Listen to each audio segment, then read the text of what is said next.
Hello dear student, welcome to ATP star Kota. और बच्चों, आज अपन पढ़ने वाले हैं आपके बायोलॉजी का सबसे ज़्यादा इंपॉर्टेंट चैप्टर जो कि है लाइफ प्रोसेसेस। बच्चों, ये चैप्टर बहुत ही ज़्यादा इंपॉर्टेंट है क्योंकि एक तो इसका वेटेज सबसे ज़्यादा है और दूसरी बात ये बहुत ही ज़्यादा लेंदी और इसमें बहुत सारे पार्ट है विद इन। न्यूट्रिशन है, फिर रेस्पिरेशन है, फिर ट्रांसपोर्टेशन और एक्सक्रिएशन है और सबको अपन एक वन शॉट वीडियो में पढ़ेंगे। तो बच्चों चलो आ जाओ, स्टार्ट करते हैं चैप्टर को। तो आपको इस चैप्टर को थोड़ा डिटेल में पढ़ना है और थोड़ा अपन जल्दी जल्दी पढ़ेंगे ताकि ये आपका वन शॉट में कंप्लीट हो जाए। तो बच्चों आओ स्टार्ट करते हैं। सबसे पहले स्टार्ट होता है लाइफ प्रोसेसेस। तो बच्चों आप मुझे बताओ सबसे पहले कि ऐसी क्या चीज है जिससे आपको पता चल रहा है कि आप लिविंग हो। ऐसा क्या क्राइटेरिया है जो आप सेट कर रहे हो कि ये ऑर्गेनिज्म जो है वो लिविंग है या ये ऑर्गेनिज्म है जो नॉन लिविंग है। तो बच्चों क्या होता है, जो ऑर्गेनिज्म लिविंग है वो क्या करता है, सबसे पहले वो क्या करेगा, कोई ना कोई मूवमेंट करेगा। और मूवमेंट को अपन बायो की लैंग्वेज में क्या बोलते हैं बच्चों, लोकोमोशन।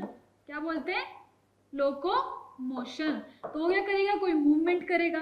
या फिर ऐसा हो सकता है कि बच्चों वो क्या करे, कोई ग्रोथ कर रहा हो। जैसे आपका ट्री है तो ट्री कोई मूवमेंट नहीं कर पाता, वो एक जगह पे ही पहले छोटा होगा, फिर बड़ा होगा, फिर बड़ा होता जाएगा। ठीक है, तो वो क्या कर रहा है, ग्रो कर रहा है। तो वो भी क्या हुआ, एक तरह का लिविंग हुआ। या फिर क्या हो रहा है, इनटेक हो रहा है ऑफ न्यूट्रिशन।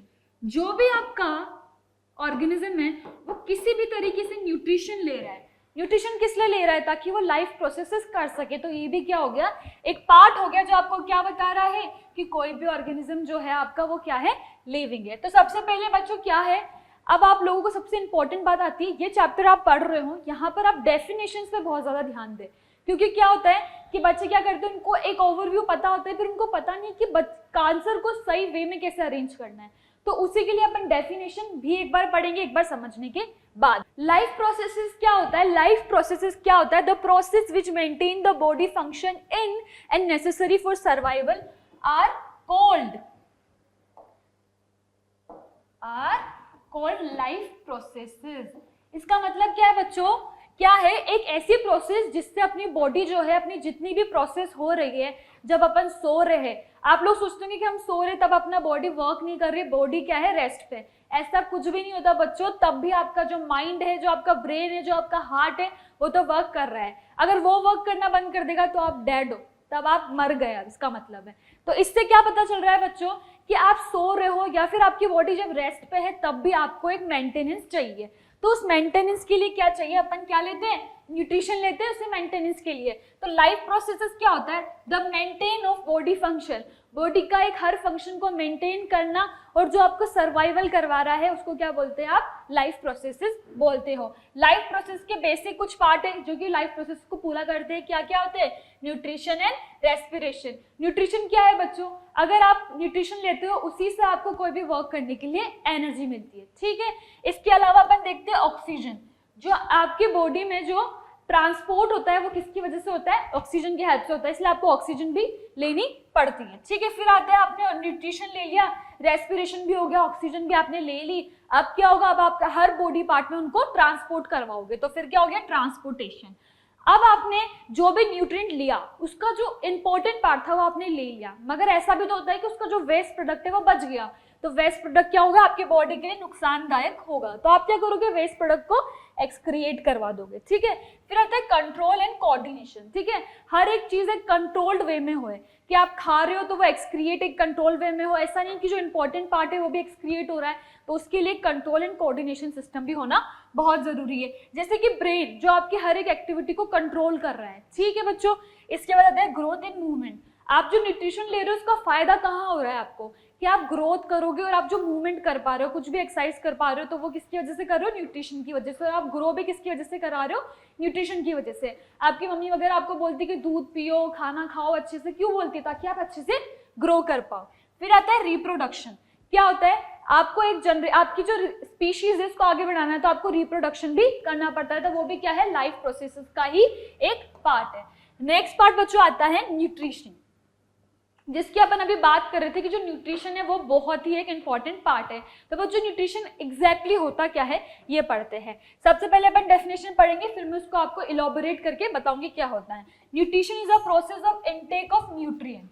ठीक है, आप आपकी बॉडी में जो फूड ले रहे हो उसमें क्या क्या होना चाहिए, कार्बोहाइड्रेट होना चाहिए, प्रोटीन होना चाहिए, फैट होना चाहिए, लिपिड्स होने चाहिए, ये सब क्या है आपकी बॉडी को एनर्जी प्रोवाइड करेंगे।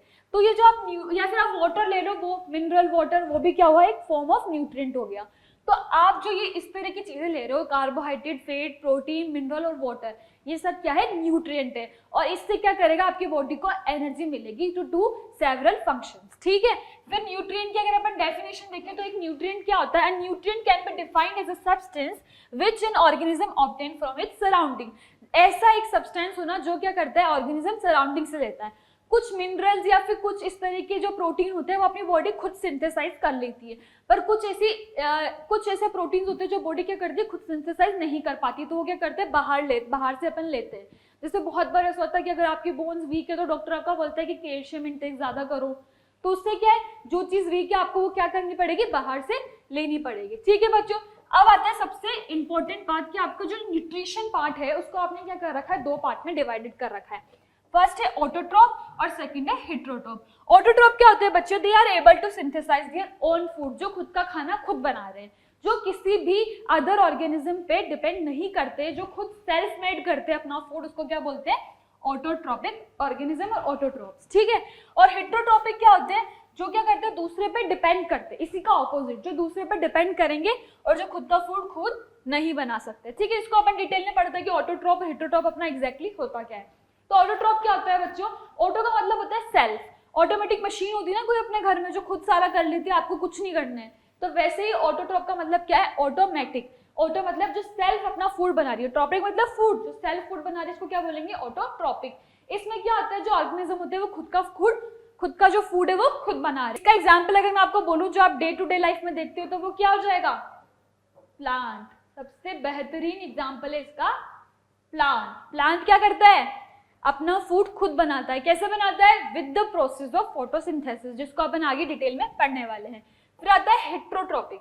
हेटेरोट्रॉपिक क्या होता है बच्चों, हेटेरोट्रॉपिक ऑर्गेनिज्म वो होते हैं जो क्या करते हैं, can not make their own food और डिपेंड ऑन द ऑटोट्रॉप्स। वो क्या करते हैं, ऑटोट्रॉप पे डिपेंड करते हैं अपने फूड के लिए, तो उनको क्या बोलेंगे, हेटेरोट्रॉपिक ऑर्गेनिज्म। तो ऑटोट्रॉप है, उसमें क्या है बच्चों, आपको कोई भी मॉडिफिकेशन करने की जरूरत नहीं है, क्योंकि वो तो सिर्फ सिंपली जो ग्रीन प्लांट है वो बनाता है, खुद का फूड खुद बनाता है और खुद फोटोसिंथेसिस की हेल्प से फूड बना रहा है, ठीक है। अब आता है आपका हेटेरोट्रॉपिक वाला पार्ट, ठीक है बच्चों। उसमें क्या है, जो हेटेरोट्रॉपिक पार्ट है उसमें ऐसे 3 पार्ट में डिवाइडेड होता है। वो कैसे में, होलोजोइक में। होलोजोइक कौन से होते हैं, जो क्या कर रहे हैं, अपना जो फूड है वो सॉलिड फॉर्म में ले रहे हैं और फिर वो सिंपलर फॉर्म में डिवाइड हो रहा है ताकि आप उसको ऑब्जर्व कर पाओ, ठीक है। सेकंड क्या हो जाएगा आपका, सेप्रोट्रॉपिक। सेप्रोट्रॉपिक क्या होगा, जो डेड एंड डिकेइंग को खा रहे हैं, डेड एंड डिकेइंग मैटर को खा रहे हैं, वो सेप्रोट्रॉपिक हो गया। थर्ड होगा आपका पैरासिटिक। पैरासिटिक क्या होगा, जो क्या कर रहा है, किसी होस्ट में रहकर उसके न्यूट्रिशन को ले रहा है और होस्ट को नुकसान नहीं पहुंचा रहा है, बस उसके न्यूट्रिशन को ले रहा है, ठीक है। तो आपका जो हेटेरोट्रॉपिक न्यूट्रिशन है उसको आपने कितने पार्ट में डिवाइड कर दिया बच्चों, 3 पार्ट में डिवाइड कर दिया, ठीक है। कौन कौन से पार्ट हो गए, एक तो हो गया अपना होलोजोइक, ठीक है, होलोजोइक पार्ट हो गया एक तो, ठीक है। फिर एक और पार्ट क्या था अपना, सेप्रोट्रॉपिक, ठीक है, तो एक पार्ट हो गया अपना सेप्रोट्रॉपिक। फिर एक और पार्ट जो अपन ने करा है वो क्या है, पैरासिटिक। अब अपन क्या पढ़ते हैं, एक बार पढ़ते हैं इसको थोड़ा डिटेल में। तो होलोजोइक क्या होते हैं, the nutrition means feeding on the solid food, जो सॉलिड फूड को खा रहे हैं और फिर जैसे आपका सॉलिड फूड है आपने खाया, ठीक है, तो क्या कर रहा है, सिंपलर पार्टिकल्स में डिवाइड हो रहा है, ठीक है, सिंपलर पार्टिकल्स में कन्वर्ट हो रहा है ताकि क्या हो रहा है, आपके बॉडी उसको इजीली ऑब्जर्व कर पाए, ठीक है। अब इसके एग्जाम्पल क्या हो गए बच्चों, एग्जाम्पल लर्न करना बहुत जरूरी है। एग्जाम्पल आप लिखोगे इसके आपको अच्छे से पूरे मार्क्स मिलेंगे, अमीबा और ह्यूमन, ठीक है। फिर आता है आपका सेप्रोट्रॉपिक। सेप्रोट्रॉपिक का मतलब क्या होता है, एस से मतलब आप याद रखो सड़ा हुआ, ठीक है, जो सड़े हुए चीजों को खा रहा है उसको बोलेंगे सेप्रोट्रॉपिक। तो जो क्या खा रहा है, डेड एंड डिकेइंग ऑर्गेनिज्म को खा रहा है उसको बोलेंगे आप सेप्रोट्रॉपिक। इसके एग्जाम्पल क्या है, बैक्टीरिया और फंगस। जब भी कोई बॉडी भी होती है, अगर वो बॉडी क्या होती है आपकी बॉडी, मान लो जो डेड बॉडीज होती है स्पेशली, तो उसमें क्या होता है, बैक्टीरिया लग जाते हैं, उससे क्या होता है, वो क्या करते हैं, उसको खा रहे होते हैं, तो डेड एंड डिकेइंग या फिर किसी एनिमल का डेड एंड डिकेइंग, तो वहां पर भी बैक्टीरिया और ऐसे फंगस वगैरह लग जाते हैं, ठीक है बच्चों। अब क्या है, पैरासिटिक। पैरासिटिक का एग्जाम्पल मैं आपको दूं तो टैपवर्म, जो आपके स्मॉल इंटेस्टाइन में ये रहा टैपवर्म, ठीक है बच्चों।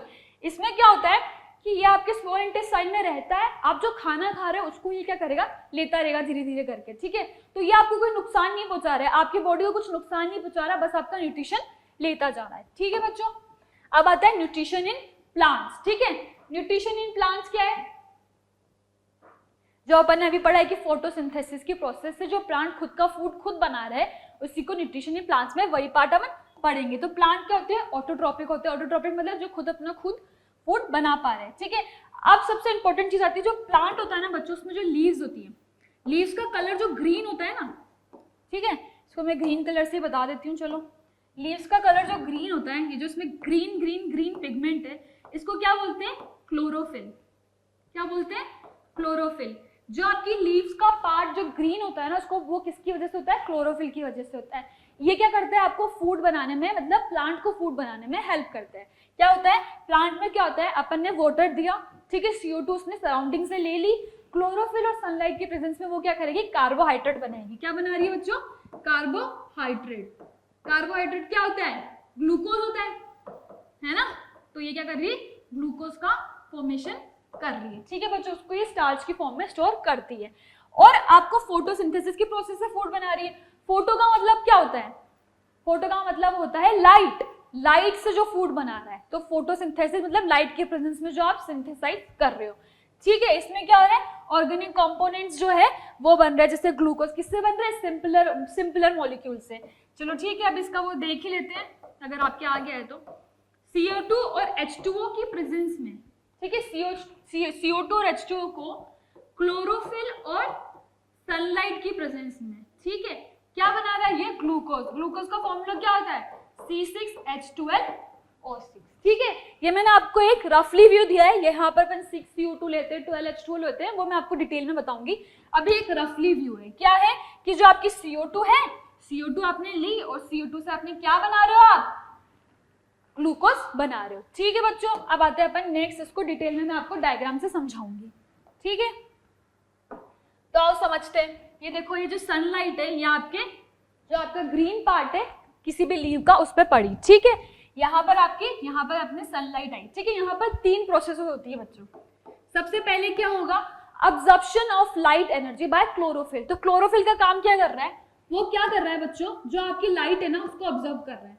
तो क्या हो गया? Absorption of light energy. Light energy का क्या हो रहा है बच्चों? अब्जॉर्प्शन हो रहा है। ठीक है बच्चों, राइटिंग थोड़ी ऐसी आ रही है, कोई बात नहीं, समझ लेना आप। Absorption of light energy by chlorophyll. Chlorophyll से क्या हो रहा है? अब्जॉर्प्शन हो रहा है आपके लाइट एनर्जी का। ठीक है बच्चों, फिर सेकंड क्या हो रहा है? अब जो आपके लाइट एनर्जी आई, यहां से ऑब्जर्व कर ली क्लोरोफिल ने, मान लो यहाँ पर लाइट ऑब्जर्व कर ली। अब इससे क्या है? आपकी जो लाइट एनर्जी वो केमिकल एनर्जी में कन्वर्ट हो रही है। इसका मतलब क्या है कि लाइट क्या कर रही है? लाइट की प्रेजेंस में आपका जो CO2 और H2O वो क्या बना रहा है? ग्लूकोज बना रहा है। तो केमिकल कोई रिएक्शन हो रही है, तो आपकी लाइट एनर्जी किसमें कन्वर्ट हो रही है? तो आपकी लाइट एनर्जी कन्वर्ट हो रही है केमिकल एनर्जी में। किसमें कन्वर्ट हो रही है बच्चों? क्योंकि क्या हो रहा है? वहां पर एक रिएक्शन हो रही है, तो उसको बोलेंगे कि आपकी जो लाइट थी वो किसमें कन्वर्ट हो गई? केमिकल एनर्जी में कन्वर्ट हो गई। ठीक है, ये सेकंड हो गया। कैसे हुआ? जैसे आपका क्लोरोफिल यहाँ से आया और यहाँ से आपने रूट्स के थ्रू वाटर ले लिया। ठीक है, वाटर CO2 आपने सराउंडिंग से ले लिया, तो CO2 और वाटर ने मिलकर क्या बना दिया आपका? ये ग्लूकोज बना दिया। ग्लूकोज किसकी फॉर्म में स्टोर होता है? स्टार्च की फॉर्म में। ठीक है, तो थर्ड पार्ट आपका क्या हो गया? CO2 और H2O से मिलके आपने क्या बना लिया? ग्लूकोज बना लिया। तो ये आपका हो गया थर्ड स्टेप्स। तो फोटोसिंथेसिस में सिर्फ ये 3 स्टेप होते हैं। सबसे पहले क्या होता है? आपकी लाइट एनर्जी का ऑब्जर्प्शन कर लेता है क्लोरोफिल। ठीक है, फिर आपकी जो लाइट एनर्जी वो केमिकल एनर्जी में कन्वर्ट हो जाती है। केमिकल एनर्जी में कन्वर्ट होने का मतलब क्या है कि CO2 और H2O आपका क्या बना रहा है? ग्लूकोज बना रहा है। ठीक है, अब पढ़ते हैं नेक्स्ट। अब आता है लाइट रिएक्शन और डार्क रिएक्शन। तो बच्चों, ये लाइट रिएक्शन डार्क रिएक्शन थोड़ा सा इंपॉर्टेंट पार्ट है, बहुत बार इससे क्वेश्चन पूछ लेते हैं। ठीक है, मैं आपको ट्रिक के साथ थोड़ा सा बताऊंगी कि आपको कैसे लर्न करना है। बहुत बार साइट पूछ लेते हैं, जो आपके 1 मार्क के क्वेश्चन होते हैं उसमें साइट पूछ लेते हैं।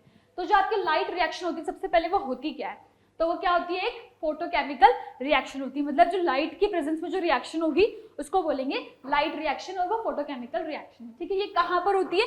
Grana of the chloroplast. Chloroplast की कौन से रीजन में? ग्रेना वाले रीजन में। ठीक है बच्चों, अब आपके घर में प्रोडक्ट होंगे ना, LG के प्रोडक्ट, फ्रिज होता है, मशीन होती है, कुछ भी, तो आपको वहां से याद रखना है LG कि लाइट रिएक्शन कहाँ होती है? ग्रेना में। कहाँ होती है? ग्रेना में। वैसे ही फिर ये क्या बना रही है, लाइट और वाटर से मिलकर क्या बनाती है, ये एटीपी बनाती है और ऑक्सीजन बनाती है। बट बच्चों यहाँ पर एक बहुत ही इंपॉर्टेंट प्रोसेस होता है जिसको क्या बोलते हैं, फोटोलिसिस ऑफ वाटर। वाटर का फोटोलिसिस होना मतलब बच्चों कुछ नहीं होता, जो आपका वाटर है ना, जो आपका वाटर मॉलिक्यूल है, फिर वो किस में कन्वर्ट हो रहा है, H2 प्लस O2, जो उसके अंदर रिएक्टेंट्स है उसी में कन्वर्ट हो गया, H2O2 और आपका एक इलेक्ट्रॉन रिलीज हो जाता है। ठीक है बच्चों, अब ये जो इलेक्ट्रॉन रिलीज हुआ ना, ये कौन ले लेगा, आपका ADP ले लेगा। ADP क्या होता है कि बॉडी में ऑलरेडी होता है एडिनोसाइन ट्राइफॉस्फेट। ठीक है, अब इसने आपका जो इलेक्ट्रॉन आया वो ले लिया इसने, ठीक है, बॉडी में मतलब प्लांट की बॉडी में होता है, ठीक है, ADP, फिर इसने इलेक्ट्रॉन ले लिया जिससे क्या बन गया आपका ATP।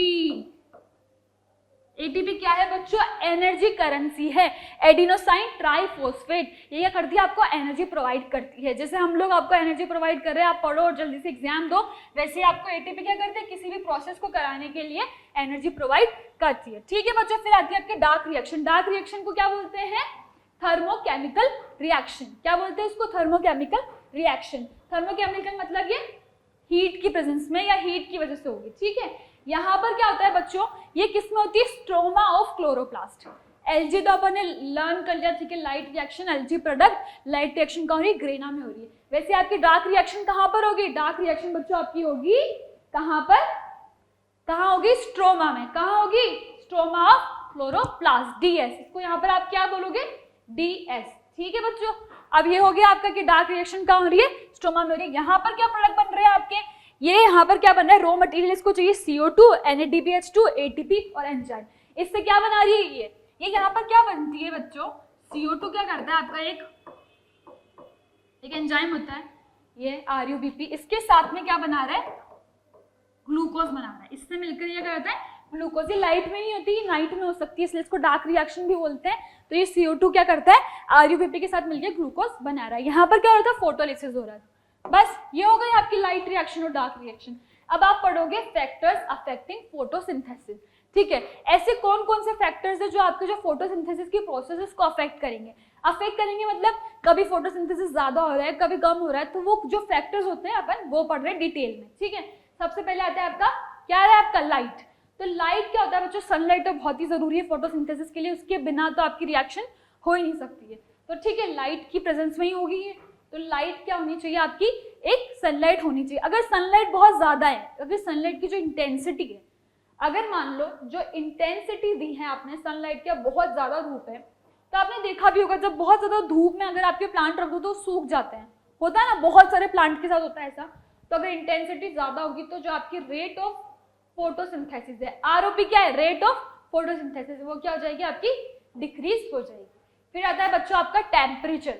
टेम्परेचर क्या होना चाहिए, इसको मिनिमम चाहिए 25 डिग्री से 30 डिग्री सेल्सियस का टेम्परेचर। इस टेम्परेचर के रेंज में ही जो आपका प्लांट है वो फोटोसिंथेसिस कर सकता है। फिर CO2 तो अपन को पता ही कि CO2 बहुत जरूरी चीज है, प्लांट उसी से ग्लूकोज फॉर्म कर रहा है, तो CO2 तो आपको चाहिए ही सही। ऑक्सीजन भी प्लांट को चाहिए होता है। ठीक है बच्चों, इसके बाद प्लांट को चाहिए नहीं होता, ऑक्सीजन भी फोटोसिंथेसिस में हेल्प कराता है। ठीक है, फिर बच्चों क्लोरोफिल आता है। क्लोरोफिल जो क्या आता है, ग्रीन पार्ट होता है, ग्रीन पिगमेंट होता है, प्लांट के अंदर प्रेजेंट होता है। ठीक है, इसी की वजह से आपका फोटोसिंथेसिस हो रहा है। और बहुत बार ऐसा होता है, अगर ऐसा है कि जो आपका क्लोरोफिल कंटेंट है ना प्लांट में जो क्लोरोफिल है वो बहुत ज्यादा है, तब भी बच्चों आपकी जो ये रेट ऑफ फोटोसिंथेसिस है वो डिक्रीज हो जाती है। तो जब भी आप कोई फैक्टर्स अगर आ गए आपके, मान लो आपके एग्जाम में क्वेश्चन ही आ गया फैक्टर्स अफेक्टिंग फोटोसिंथेसिस, तो आपको एग्जैक्टली उसमें यही बताना पड़ेगा कि किस किस वजह से जो उसकी रेट है वो इंक्रीज होती है, डिक्रीज होती है। ठीक है, तो इस तरह से आप आपकी जो फैक्टर्स है उनको डिफाइन कर सकते हो। ठीक है बच्चों, अब अपन कुछ क्वेश्चन सॉल्व कर लेते हैं ताकि आपको याद रहे कि जो अपन ने टॉपिक पढ़ा है उससे एग्जैक्टली क्वेश्चन किस तरीके से पुटअप हो सकते हैं। ठीक है बच्चों, तो आप क्वेश्चन पढ़ते हैं। तो raw material for photosynthesis, photosynthesis करने के लिए जो रिएक्शन हो रही है उसके लिए रॉ मटेरियल कौन सा चाहिए, CO2 O2 नहीं, O2 तो वो रिलीज करता है। ठीक है, सनलाइट O2 और CO2, सनलाइट तो आप उसको बाहर से मिलती है तो वो उसको रॉ मटेरियल नहीं हो सकता, क्योंकि वो तो उसको सोर्स मिल रहा है। क्लोरोफिल तो उसके अंदर खुद के पास ही है तो वो रॉ मटेरियल नहीं हो सकता। तो रॉ मटेरियल जो आप बाहर से ले रहे हो, ठीक है, तो वो क्या हो गया, CO2 और वाटर। ठीक है बच्चों, अब नेक्स्ट क्वेश्चन है, which of the following requires no enzyme.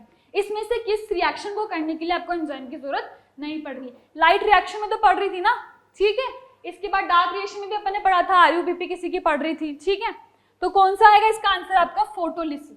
Photolysis में क्या हो रहा था? सिर्फ वो सिंपल सी रिएक्शन थी जिसमें क्या हो रहा था बच्चों, वाटर किसमें कन्वर्ट हो रहा था?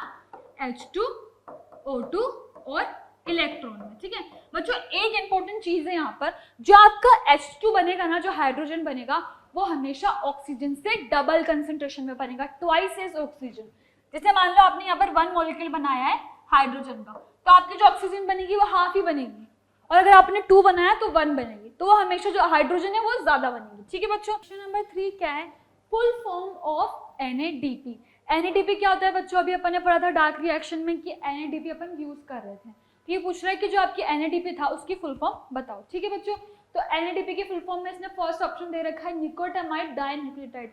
इसने एक तो दिया ही नहीं, निकोटामाइड के बाद डायरेक्ट डाइन्यूक्लियोटाइड दिया, तो ये ऑप्शन तो आपका गलत हो गया, ठीक है। इसको गलत कर दिया अपन ने, ये तो आपका क्रॉस हो गया। फिर निकोटाइन एडिनाइन, चलो ठीक है, इसने ये दे रखा है पर निकोटाइन दे रखा है, ये तो निकोटामाइड होता है, तो ये भी आपका रॉन्ग हो गया। तो बच्चों ये वाला ऑप्शन आपका सही है, निकोटामाइड एडिनाइन डाइन्यूक्लियोटाइड फॉस्फेट। एन से क्या होता है? निकोटामाइड। फिर ए से क्या होता है? एडिनाइन। फिर उसके बाद क्या होता है? डाइन्यूक्लियोटाइड फॉस्फेट, ठीक है बच्चों। अब नेक्स्ट क्वेश्चन आता है आपका, the presence of starch in leaves can be tested with. आपने अभी पढ़ा था कि जो लीव्स है वो आपका फोटोसिंथेसिस करवा रहा है, ठीक है। उससे क्या हो रहा है बच्चों? आपका क्या बन रहा है? आपका स्टार्च बन रहा था, ठीक है।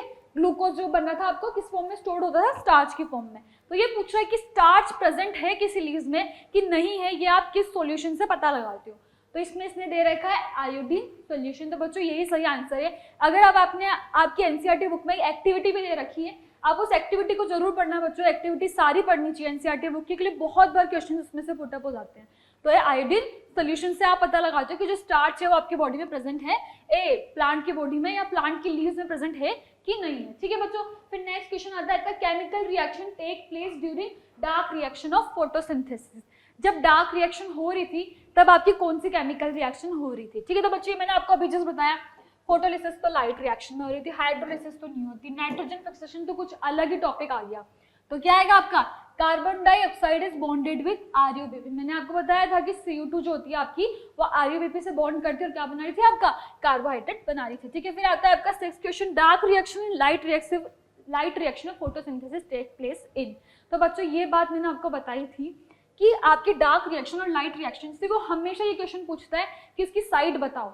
मोस्टली तो पूछता ही, ठीक है, कि साइड बताओ, 1 मार्क्स में तो पूछ ही सकता है, ठीक है। तो इसकी साइड मैंने आपको बताया था कि डार्क L से आपको याद रखना है Lg, और डार्क को क्या याद रखना है आपको? Ts, ठीक है। तो ये ग्रेना में होता है, ये स्ट्रोमा में होता है। तो ये आपको कहाँ मिल रहा है कि डार्क रिएक्शन जो होता है स्ट्रोमा एंड ग्रेना। तो आपका ऑप्शन ए बच्चों सही होगा, grana and stroma of the chloroplast. फिर 7th में पूछ रहा है which of the following equation sums up the photosynthesis reaction most accurately, ठीक है बच्चों। सबसे पहले मैं आपको बता रही थी कि मैंने उसको रफली बताया, तो सबसे पहले मैं आपको पूरा प्रॉपर बताती हूँ कि जो फोटोसिंथेसिस रिएक्शन होती है वो होती क्या है। 6 अपन लेते हैं CO2, ठीक है।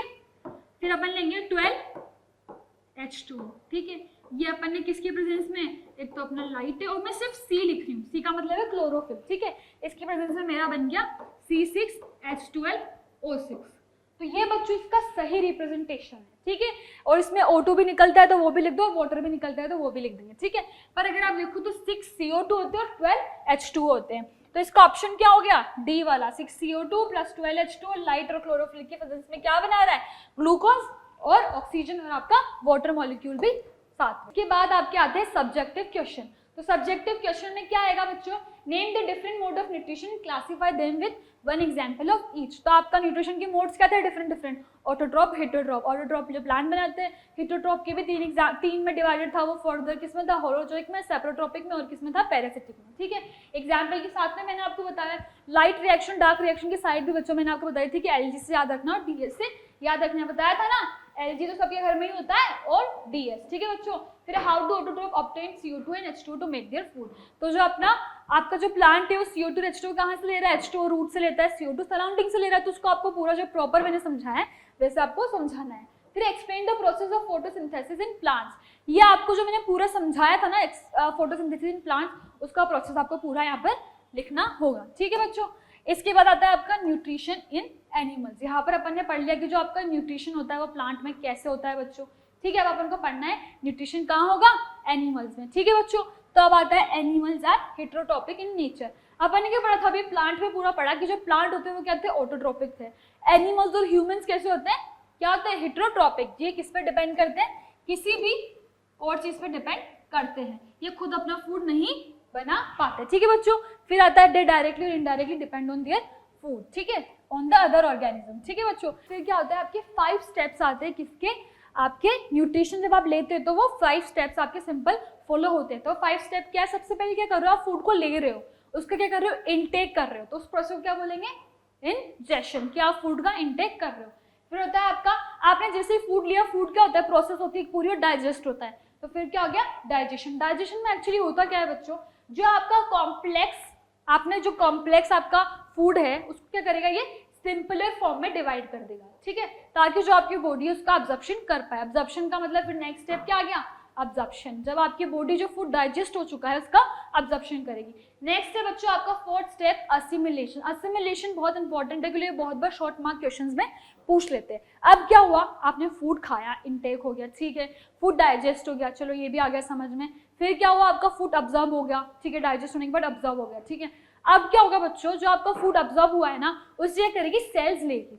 सेल्स क्यों लेगी, क्योंकि आपकी बॉडी में कोई भी प्रोसेस होती है ना, तो उसकी जो एनर्जी मिलती है वो एटीपी की फॉर्म में मिलती है, तो वो सेल्स ही प्रोवाइड करती है, क्योंकि सेल्स हर पार्ट में होती है बॉडी की।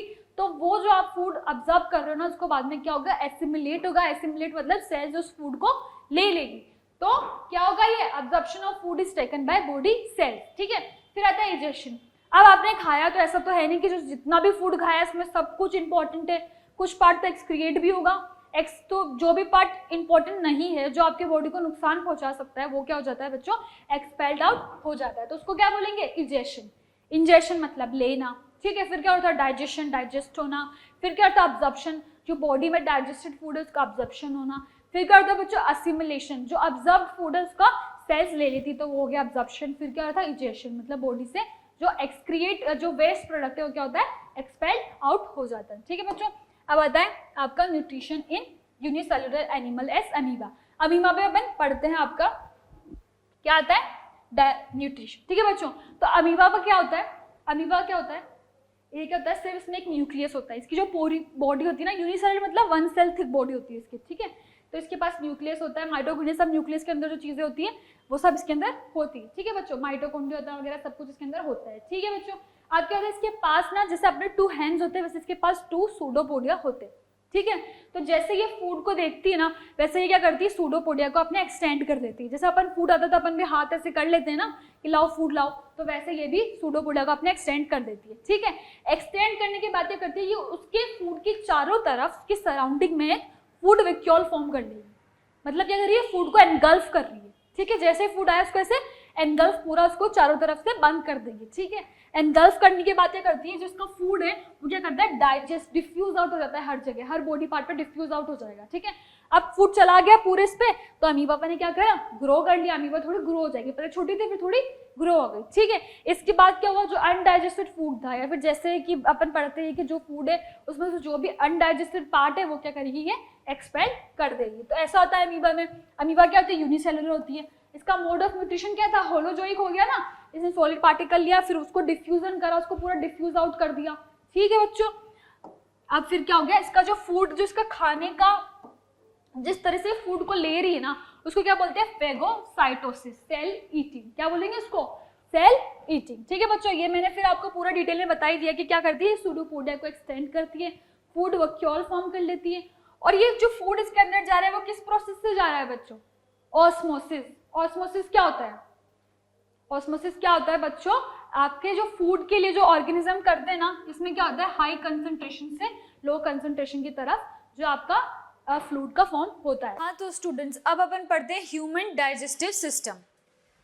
तो बच्चों सबसे पहले तो आप हेडिंग यहां पर आएगी ह्यूमन डाइजेस्टिव सिस्टम।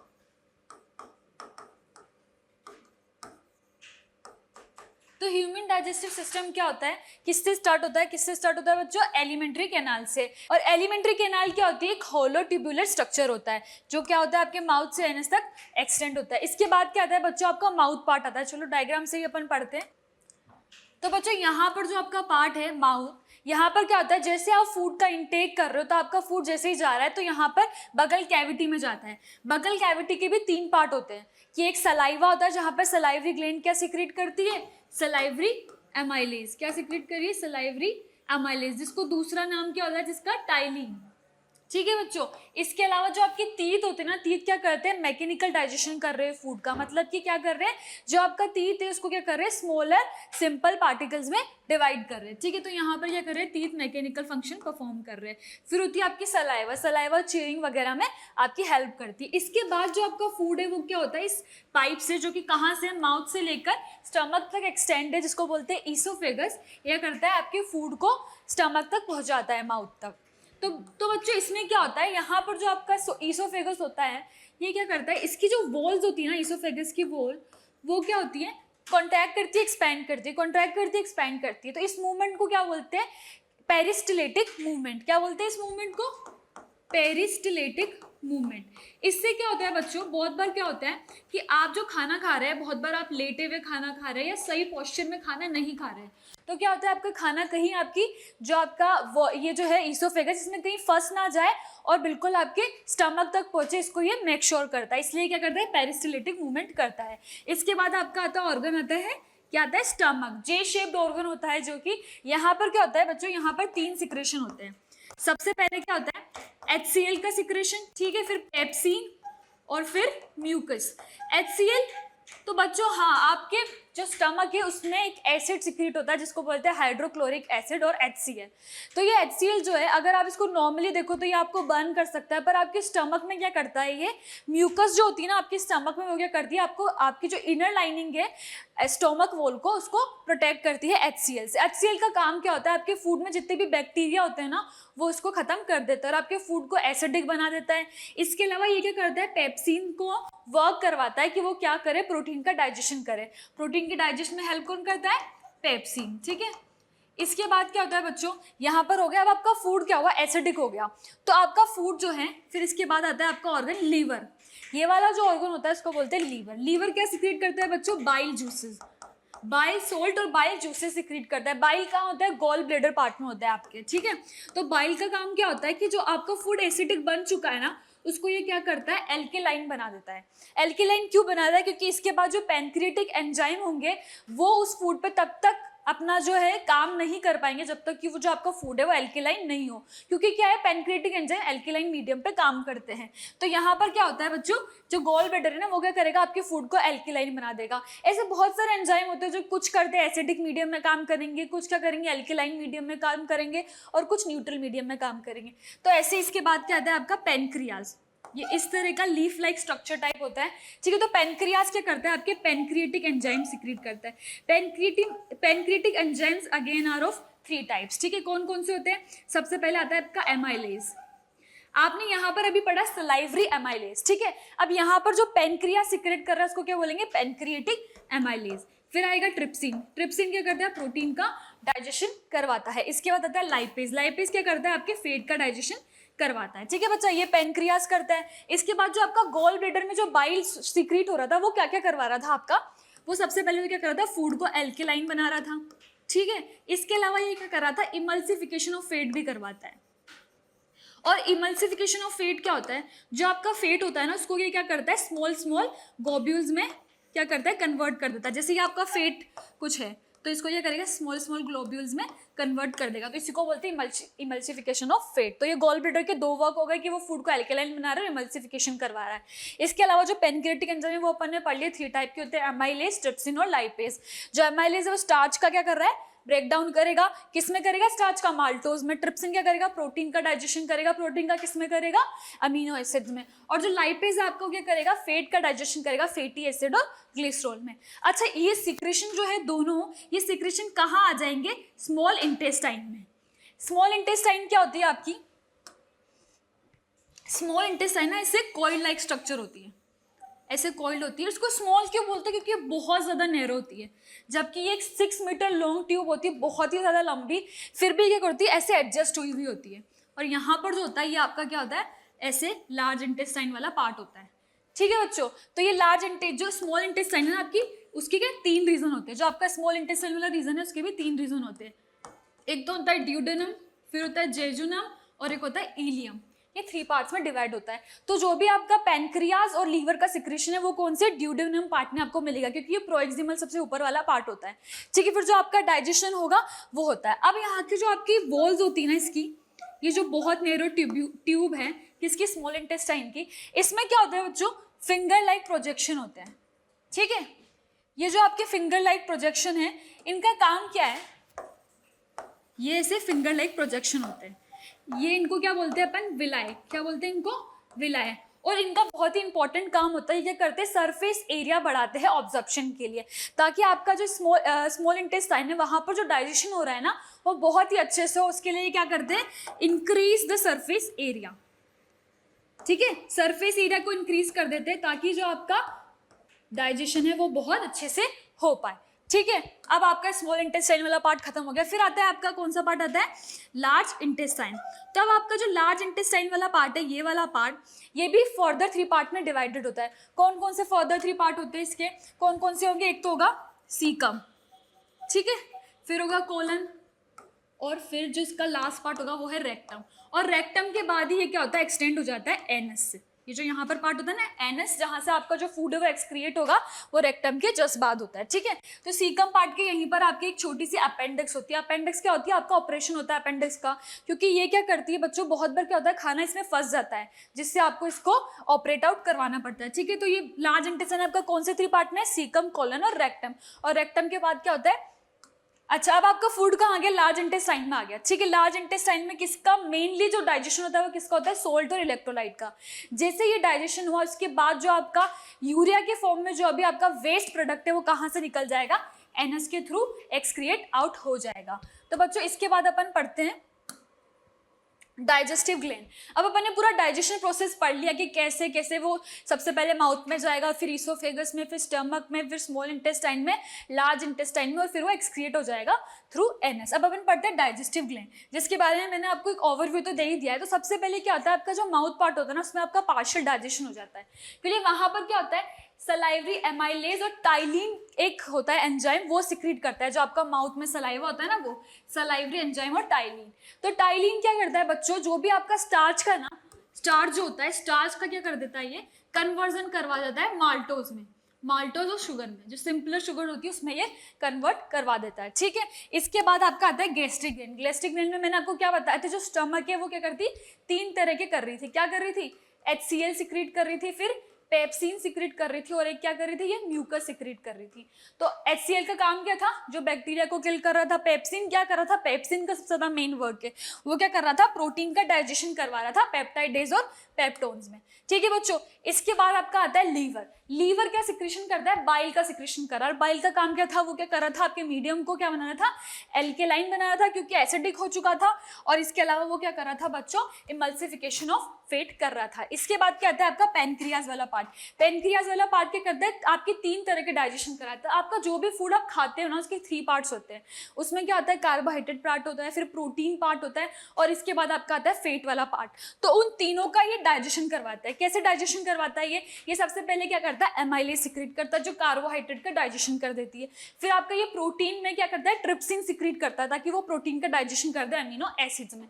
फिर आपका क्या करता है, फेट के लिए क्या करता है, लाइपेज सिक्रीट करता है, जो आपका फैटी एसिड और ग्लिसरॉल में कन्वर्ट कर देता है। तो ये क्या है, इसकी सिंपलर फॉर्म है, जिसको बॉडी क्या करती है, इजीली ऑब्जर्व कर पाती है। तो यहाँ पर आपका डाइजेशन सिस्टम खत्म होता है। अब अपन कुछ क्वेश्चंस करते हैं डाइजेशन के। सबसे पहला क्वेश्चन है, bile juice is produced by. अभी मैंने आपको बताया था कि जो लीवर है वो आपका बाइल सिक्रीट करता है, तो इसका आंसर हो गया बच्चों लीवर। फिर आपका second, during digestion of food in alimentary canal protein is acted upon in the following sequence. जो आपका प्रोटीन पार्ट है उसका जो डाइजेशन होता है वो कैसे होता है, तो सबसे पहले टाइलिन, टाइलिन तो सलाइवरी अमाइलेज का नाम था, वो तो स्टार्च का कर रहा था, तो ये तो कैंसिल हो गया, ठीक है। पेप्टाइडेज भी कैंसिल हो गया। फिर आता है आपका पेप्सिन, तो सबसे पहले हाँ आपका जो स्टमक होता है गैस्ट्रिक ग्लैंड क्या सिक्रेट करी थी, पेप्सिन सिक्रेट करी थी, तो ये वाला आंसर सही हो जाएगा। फिर आएगा in amoeba the digestion is intracellular because, amoeba के अंदर जो डाइजेशन हो रहा है वो सेल के अंदर क्यों हो रहा है। अच्छा, अपने अंदर डाइजेशन कैसे हो रहा है कि एक अपना पूरा डाइजेस्टिव सिस्टम है, वहां पर डाइजेशन होगा, उसके बाद सेल उसको लेगी through the process of assimilation. मगर यहाँ पर ऐसा क्यों हो रहा है कि सेल के अंदर डाइजेशन होना है, क्योंकि उसके पास तो एक ही सेल है, वो तो यूनिसेलुलर है, तो एक ही सेल होगा तो डाइजेशन कहीं और से क्या करेगी, वहीं करेगी। इसके बाद है the most important function of the villi. Villi मैंने आपको पढ़ाया था स्मॉल इंटेस्टाइन में होते हैं फिंगर लाइक प्रोजेक्शन, जो क्या करते हैं सरफेस एरिया, तो बस प्रोवाइड क्या करेंगे, increase the surface area for absorption of digestive food, ठीक है। इसके बाद फिफ्थ क्वेश्चन आता है which of the following secretion does not contain an enzyme, इनमें से कौन सा सिक्रेशन ऐसा है जिसमें एंजाइम की जरूरत नहीं पड़ती है। पैनक्रिएटिक में तो एंजाइम होता है अमाइलेज, ठीक है, इंटेस्टाइनल में भी एंजाइम था, सलाइवा में भी सलाइवरी अमाइलेज होता है, तो इसका आंसर क्या हो जाएगा, बाइल, ठीक है। Chewing is an example of, chewing क्या होता है, मैंने आपको बताया था कि जो भी आप तीत से चूइंग करते हो उसको क्या बोलते हो, मैकेनिकल डाइजेशन, तो ये भी हो गया। The wave of the contraction that pushes the food through the alimentary canal, जो आपका एलिमेंट्री कैनाल से जो फूड निकल रहा है, जो आपका पास होता है, वो कौन से मूवमेंट्स होता है, पेरिस्टलिसिस, है ना, बताया था ना मैंने, इसोफेगस की जो वॉल होती है वो कौन सा मूवमेंट करती है, पेरिस्टलिसिस, ठीक है। फिर digestion of the starch starts from, जो डाइजेशन होता है स्टार्च का, ये भी मैंने आपको बताया था कहाँ से हो जाता है, सलाइवरी अमाइलेज सलाइवा में, तो बकल कैविटी से। फिर आपका ये पूछ रहा है digestion of food in human start from which part of the alimentary canal, तो मैंने भी ये भी आपको अभी जस्ट बताया है कि जो आपका डाइजेशन है वो पार्शियल डाइजेशन कहाँ पर हो जाता है, आपके माउथ में अंदर, क्योंकि वहाँ पर क्या होता है, स्टार्च का डाइजेशन हो जाता है, तो इसका आंसर हो जाएगा बकल कैविटी। फिर एक टाइलिन एंजाइम, जो आपका सलाइवरी अमाइलेज एंजाइम था ना, उसको टाइलिन भी बोलते हैं, ठीक है, ये क्या है, सलाइवरी अमाइलेज का ही एक दूसरा नाम है, ठीक है। तो इसको ये पूछ रहा है कि जो टाइलिन एंजाइम है वो क्या सिक्रीट करता है और उसको कौन सिक्रीट कर रहा है, sorry, ptyalin enzyme is secreted by, तो सलाइवरी ग्लैंड सिक्रीट करता है, तो ये तो हो गया आपका। अब मैं आपको एक ओवरव्यू देती हूँ, सब्जेक्टिव क्वेश्चन किस तरह के आ सकते हैं। Name the different steps involve in the digestion process, तो ये आप बता सकते हो कौन कौन से स्टेप्स थे, इंजेशन था, फिर क्या था आपका डाइजेशन था, फिर अब्जॉर्प्शन था, फिर असिमिलेशन था, और इसके बाद आपका एंड हो रहा था किसके थ्रू, इजेशन के थ्रू। फिर आपका name the different parts of the large intestine, large intestine के 3 पार्ट्स कौन कौन से थे, सीकम, कोलन और रेक्टम, सीकम, कोलन और रेक्टम, ये कौन से पार्ट्स थे आपके लार्ज इंटेस्टाइन के। Where does the absorption of food take place, तो ये आपको पूरा प्रोसेस बताना है, इसमें से आपको बताना है कि अब्जॉर्प्शन कहाँ कहाँ होता है, तो जहाँ जहाँ अब्जॉर्प्शन मैंने आपको बताया, एक तो स्टमक में होता है, इंटेस्टाइन में होता है, तो आप वहाँ पर बता दोगे। इसके अलावा describe the digestion process by carbohydrate in humans, इसके अलावा अब्जॉर्प्शन सलाइवरी अमाइलेज वाला भी आप अब्जॉर्प्शन भी बता सकते हो। इसके बाद क्या है, describe the digestion process of the carbohydrate in humans, तो ह्यूमंस में जो है कार्बोहाइड्रेट का डाइजेशन कैसे होता है, तो मैंने आपको ये बताया था कि माउथ में होता है सलाइवरी अमाइलेज के थ्रू, ठीक है। फिर क्या बताया था मैंने आपको कि एक और अमाइलेज कौन सिक्रीट करता है, पेनक्रियास, तो वहाँ पर भी होता है, तो ये प्रोसेस आप बता सकते हो। फिर आता है what is assimilation of food, food का असिमिलेशन क्या होता है, जो फूड जब सेल्स लेती है उस प्रोसेस को बोलते हैं असिमिलेशन ऑफ फूड। हाँ तो बच्चों इसके बाद आता है आपका रेस्पिरेशन पार्ट, तो आप अब क्या हो गया, आपने फूड जो न्यूट्रिशन था वो ले लिया, अब क्या होगा, एक्सचेंज ऑफ गैसेज, मतलब आप जो ऑक्सीजन लोगे वो क्या करेगा, आपके फूड को ट्रांसपोर्ट करने में हेल्प करेगा, तो उसके लिए आपको जो ऑक्सीजन है उसको लेना पड़ेगा और CO2 को डिफ्यूज आउट करना पड़ेगा, तो इस प्रोसेस को बोलते हैं रेस्पिरेशन। रेस्पिरेशन क्या होता है बच्चों, the process by which assimilated food is oxidized and energy is released। अब आपने जो फूड लिया है उसको क्या करेगी, सेल्स लेगी और उससे जो एनर्जी रिलीज होगी वो स्टोर हो जाएगी in the form of ATP, तो इसी प्रोसेस को बोलते हैं, क्या बोलते हैं, रेस्पिरेशन। यहाँ पर जो रेस्पिरेशन होता है उसको मैंने 2 पार्ट में, यहाँ पर एक तो ब्रीदिंग होता है और एक सेलुलर रेस्पिरेशन होता है। ब्रीदिंग मतलब जब आप सिर्फ क्या हो रहा है आपका, आप इनहेल करो, एक्सहेल करो और सिंपली एक्सचेंज ऑफ गैसेज हो रहा है, और सेलुलर रेस्पिरेशन में क्या होगा, जब आपकी सेल्स उस O2 को और CO2 को लेगी, तो जो अपन पढ़ते हैं इनमें डिफरेंस क्या है। तो ब्रीदिंग क्या होती है, फिजिकल फिनोमिना है, और जो सेलुलर रेस्पिरेशन है वो क्या है, एक बायोकेमिकल प्रोसेस है। इसके बाद क्या होता है, इसमें एक्सचेंज ऑफ ऑक्सीजन और कार्बन डाइऑक्साइड होता है। इसमें क्या होता है, ग्लूकोज जो होता है वो ऑक्सीडाइज हो जाता है और कार्बन डाइऑक्साइड और वाटर को प्रोड्यूस करता है। इसके बाद इसमें क्या होता है, कोई एनर्जी रिलीज नहीं होती, जबकि इसमें एनर्जी रिलीज होती है किस फॉर्म में होती है एनर्जी रिलीज, एटीपी की फॉर्म में। इसके बाद है आपका इट्स एक्स्ट्रा सेल्यूलर, ये क्या होता है सेल के बाहर होता है। जो ब्रीदिंग होती है एल्वोलाई में होती है। कौन से रीजन में होती है ब्रीदिंग आपकी, एल्वोलाई रीजन में। तो ये तो क्या हो गया, सेल्स के बाहर हो गया। और जो सेलुलर रेस्पिरेशन, इसको तो नाम ही सेलुलर, तो वो सेल के अंदर होगा। इसमें कोई एंजाइम की जरूरत नहीं पड़ती और इसमें आपको बहुत सारे रेस्पिरेटरी एंजाइम की जरूरत पड़ती है। ठीक है, नेक्स्ट प्रोसेस आता है अपना टाइप्स ऑफ रेस्पिरेशन। अब जो रेस्पिरेशन अपन कर रहे हैं ना वो भी 2 टाइप का होता है। ठीक है, रेस्पिरेशन के 2 टाइप्स होते हैं। कौन कौन से होते हैं, एक होगा आपका एरोबिक रेस्पिरेशन। अच्छा, आप बहुत बार जब कोई एक्सरसाइज करने जाते हो तो आपको एरोबिक एक्सरसाइज करवाते हैं ना। एरोबिक एक्सरसाइज का मतलब क्या होता है, जो आपकी बॉडी है उसमें ऑक्सीजन के कंटेंट को बढ़ाना। तो ऐसी एक्सरसाइज जो उसकी ऑक्सीजन के कंटेंट को बढ़ा रही है उसको एरोबिक बोलेंगे। और दूसरी क्या हो जाएगी, एनारोबिक एक्सरसाइज। ठीक है, तो एरोबिक एक्सरसाइज का मतलब क्या हो गया अपने यहाँ पर कि जहाँ पर ऑक्सीजन प्रेजेंट है, और एनारोबिक का मतलब क्या हो गया, जहाँ पर ऑक्सीजन प्रेजेंट नहीं है। ठीक है, तो वही हो गया एरोबिक प्रोसेस। ठीक है, एरोबिक में क्या होता है, आपका जो फूड होता है ना वो किस में कन्वर्ट हो रहा है। सबसे पहले जो भी प्रोसेस है एरोबिक और एरोबिक दोनों में एक प्रोसेस कॉमन होता है, क्या जो आपका फूड है वो पायरुविक एसिड में कन्वर्ट होता है। जो आपका फूड होता है वो क्या होता है, 6 कार्बन मॉलिक्यूल होता है। ठीक है, तो वो 3 कार्बन में कन्वर्ट होता है, पायरुविक एसिड सिंपलर फॉर्म में कन्वर्ट होता है। ठीक है, तो फूड किस में कन्वर्ट हो गया आपका, पायरुविक एसिड में। अब क्या होगा फूड, ये कहा, ये जो पार्ट है ये वाला जो फूड पायरुविक एसिड में कन्वर्ट हो रहा है ये कहाँ पर होगा, आपका साइटोप्लाज्म में। सेल है मान लो आपकी। ठीक है, अब आपका आप लेके गए इसके पास। ठीक है, तो ये जहाँ पर साइटोप्लाज्म जो होता है सेल का, वहां पर क्या होगा, आपका जो फूड जो भी लिया है, जैसे ग्लूकोज की फॉर्म में फूड है तो वो जो फूड है वो किस में कन्वर्ट हो जाएगा, पायरुविक एसिड में। ठीक है, इसके बाद आप कहाँ जाओगे, इसके बाद ये वाला पार्ट यहाँ पर खत्म हो गया। इसके बाद जो पार्ट आएगा वो आएगा एनारोबिक रेस्पिरेशन के अंदर। इसके बाद क्या होता है, आपका माइटोकॉन्ड्रिया में आपका फूड जाता है। ठीक है, माइटोकॉन्ड्रिया के बाद में वो CO2 और वाटर में कन्वर्ट हो जाता है। ठीक है बच्चों, ये हो रहा है यहाँ पर माइटोकॉन्ड्रिया में पार्ट गया और CO2 और H2 और ATP रिलीज हो गई। देखो ATP कितनी सारी रिलीज हुई, 38 ATP। मतलब कि जो एरोबिक रेस्पिरेशन होता है वहां पर ATP का जनरेशन सबसे ज्यादा होता है। ऑक्सीजन के प्रेजेंस में जो अपन रेस्पिरेशन करवाते हैं उसमें ATP का जनरेशन बहुत ज्यादा होता है। ATP क्या होती है बच्चों, एनर्जी करेंसी होती है आपकी बॉडी की। इससे क्या होता है, आपकी बॉडी की किसी भी पार्ट को एनर्जी चाहिए तो वो अपन प्रोवाइड करवा सकते हैं। ठीक है, फिर आता है आपका एनारोबिक रेस्पिरेशन, जिसका मतलब क्या था कि जिस रेस्पिरेशन के लिए ना अपन को ऑक्सीजन की जरूरत पड़ रही है और उसके लिए कोई ऑक्सीजन रिक्वायर्ड नहीं है। तो बच्चों इसमें क्या होता है, आपका जो फूड है ना वही मैंने बताया कि सेम प्रोसेस है, तो पायरुविक एसिड में तो कन्वर्ट हो गया। ठीक है, इसके बाद आपका जो फूड है, इसका जो पायरुविक एसिड बना है ना वो 2 टाइप से डिवाइड होता है। क्या होता है, सबसे पहले यीस्ट में और फिर मसल्स में। बहुत बार क्या होता है, आप क्या कर रहे हो, बहुत ही ज्यादा हैवी एक्सरसाइज कर रहे हो या कोई जिमिंग कर रहे हो, जिसकी वजह से क्या हुआ है कि आपकी बॉडी को एक प्रॉपर ऑक्सीजन नहीं मिल पाया, आप सही से ब्रीथ नहीं कर पा रहे। तो उससे क्या होगा, आप ब्रीथ नहीं कर पाए तो क्या हो गया, आपका जो पायरुविक एसिड था वो किसमें कन्वर्ट हो गया, लैक्टिक एसिड में। और वो लैक्टिक एसिड जो होता है बच्चों क्या करता है, मसल में आपके बिल्टअप हो जाता है और बिल्टअप होने के बाद ये करता है क्रैम्प्स प्रोड्यूस करता है। जो आपकी बॉडी में कहीं ना कहीं क्रैम्प्स आते हैं ना वो इस लैक्टिक एसिड की वजह से आते हैं। ठीक है बच्चों, इसके बाद होता है ईस्ट में। ईस्ट में क्या होता है, ईस्ट में यही जो था आपका पायरुविक एसिड वो किसमें कन्वर्ट हो जाता है, इथेनॉल में, और ATP जनरेट करता है। ठीक है, तो इसके बाद आता है आपका रेस्पिरेशन इन प्लांट्स। तो यहाँ पर क्या होगा, प्लांट्स कैसे रेस्पायर कर रहे हैं उसके बारे में पढ़ेंगे। तो प्लांट्स में क्या होता है बच्चों, रेस्पिरेशन के लिए 3 पार्ट्स होते हैं। 3 पार्ट्स होते हैं उसके जो रेस्पिरेशन करते हैं। सबसे पहले होता है रूट। ठीक है, रूट किसकी हेल्प से करता है बच्चों, रूट हेयर की हेल्प से। ठीक है, फिर आता है आपका स्टेम। स्टेम किसकी हेल्प से करता है, लेंटिसेल्स की हेल्प से। फिर उसके बाद आपका क्या आता है, लीव पार्ट। जो लीव्स वाला पार्ट होता है वो किससे करता है, स्टोमेटा से, और स्टोमेटा को अपन डिटेल में भी पढ़ने वाले हैं। ठीक है, अब आता है आपका रेस्पिरेशन इन रूट। तो रूट में क्या होता है बच्चों, जैसे कि रूट है आपका, रूट तो इसमें क्या होता है, छोटे छोटे टाइनी से रूट हेयर्स होते हैं। तो ये क्या करते हैं, जो आपकी सोइल होती है ना उसमें एयर स्पेसेस प्रेजेंट होते हैं, तो वो क्या करते हैं, सराउंडिंग से डायरेक्ट एक्सचेंज कर रही होती है गैसेस का। तो जो भी ऑक्सीजन आपके यहाँ पर सोइल में प्रेजेंट होगी उसको क्या करता है, रूट हेयर ले लेता है थ्रू रूट हेयर। ठीक है, अब आता है रेस्पिरेशन इन स्टेम। स्टेम में जो रेस्पिरेशन होता है वो किसके थ्रू होता है, लेंटिसेल्स के थ्रू। इसके बाद जो आप डिटेल में पढ़ने वाले हैं वो है रेस्पिरेशन इन लीव्स। लीव्स में रेस्पिरेशन कैसे होता है, तो स्टोमेटा के थ्रू होता है। तो अपन इस डायग्राम से पढ़ते हैं।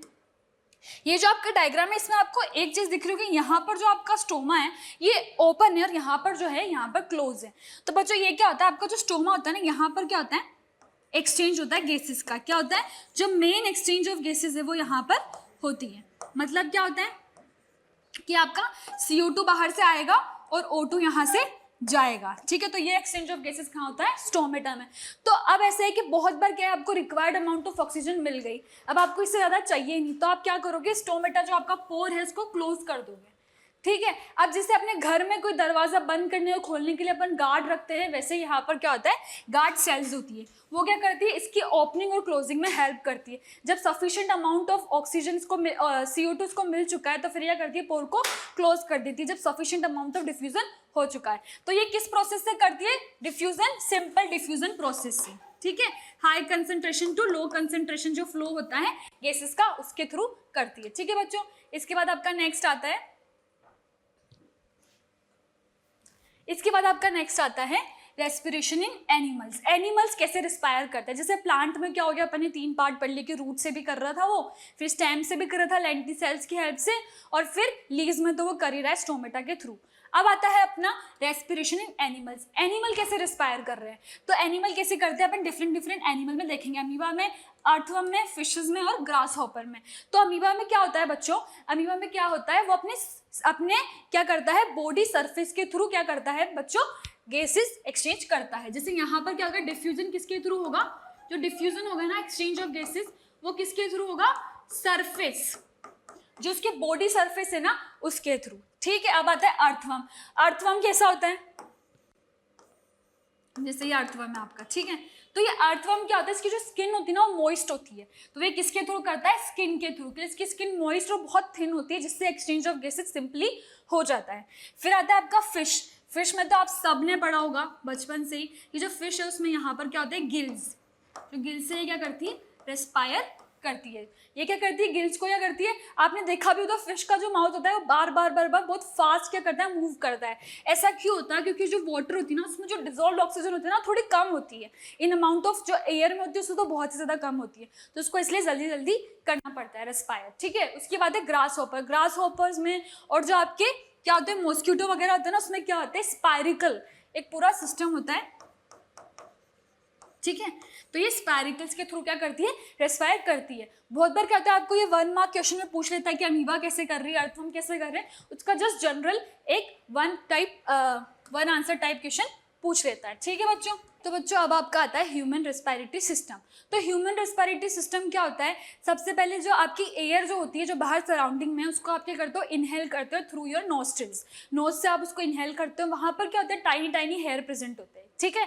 जो टाइनी यहाँ पर नोज से आप इनहेल करोगे, और जो आपकी टाइनी हेयर और म्यूकस प्रेजेंट होता है वो क्या करता है, आपके एयर को प्यूरिफाई कर देता है, क्योंकि एयर जो बाहर सराउंडिंग में वो इम्प्योर फॉर्म में भी हो सकती है, तो उसका मेन फंक्शन ये होता है कि वो प्यूरिफाई कर देता है। फिर क्या आता है आपका फेरिंग्स पार्ट। तो फेरिंग्स क्या होता है, कॉमन पार्ट होता है। कॉमन मतलब ये कि आपके फूड पाइप में भी और विंड पाइप में भी दोनों में कॉमन है, ठीक है। इसके बाद आता है आपका लेरिंग्स पार्ट। लेरिंग्स क्या होता है, अच्छा एडम्स एप्पल सुना है आपने, एडम्स एप्पल क्या होता है, जो साउंड, लेरिंग्स पार्ट का होता है साउंड बॉक्स होता है, जो अपने यहाँ पर होता है साउंड प्रोड्यूस करता है, ये अपन जो बोलते हैं उसका साउंड जो प्रोड्यूस होता है वो लेरिंग्स पार्ट में ही होता है, ठीक है। लेरिंग्स पार्ट के बाद क्या आता है आपका ट्रेकिया पार्ट। ट्रेकिया बच्चों बहुत इंपॉर्टेंट होता है। जैसे क्या होता है, आपका ईसोफेगस था उसमें पेरिस्टिलेटिक मूवमेंट था, ताकि जो फूड है वो क्या हो, आपका कहीं पे फंसे ना और इजीली स्टमक तक चल जाए।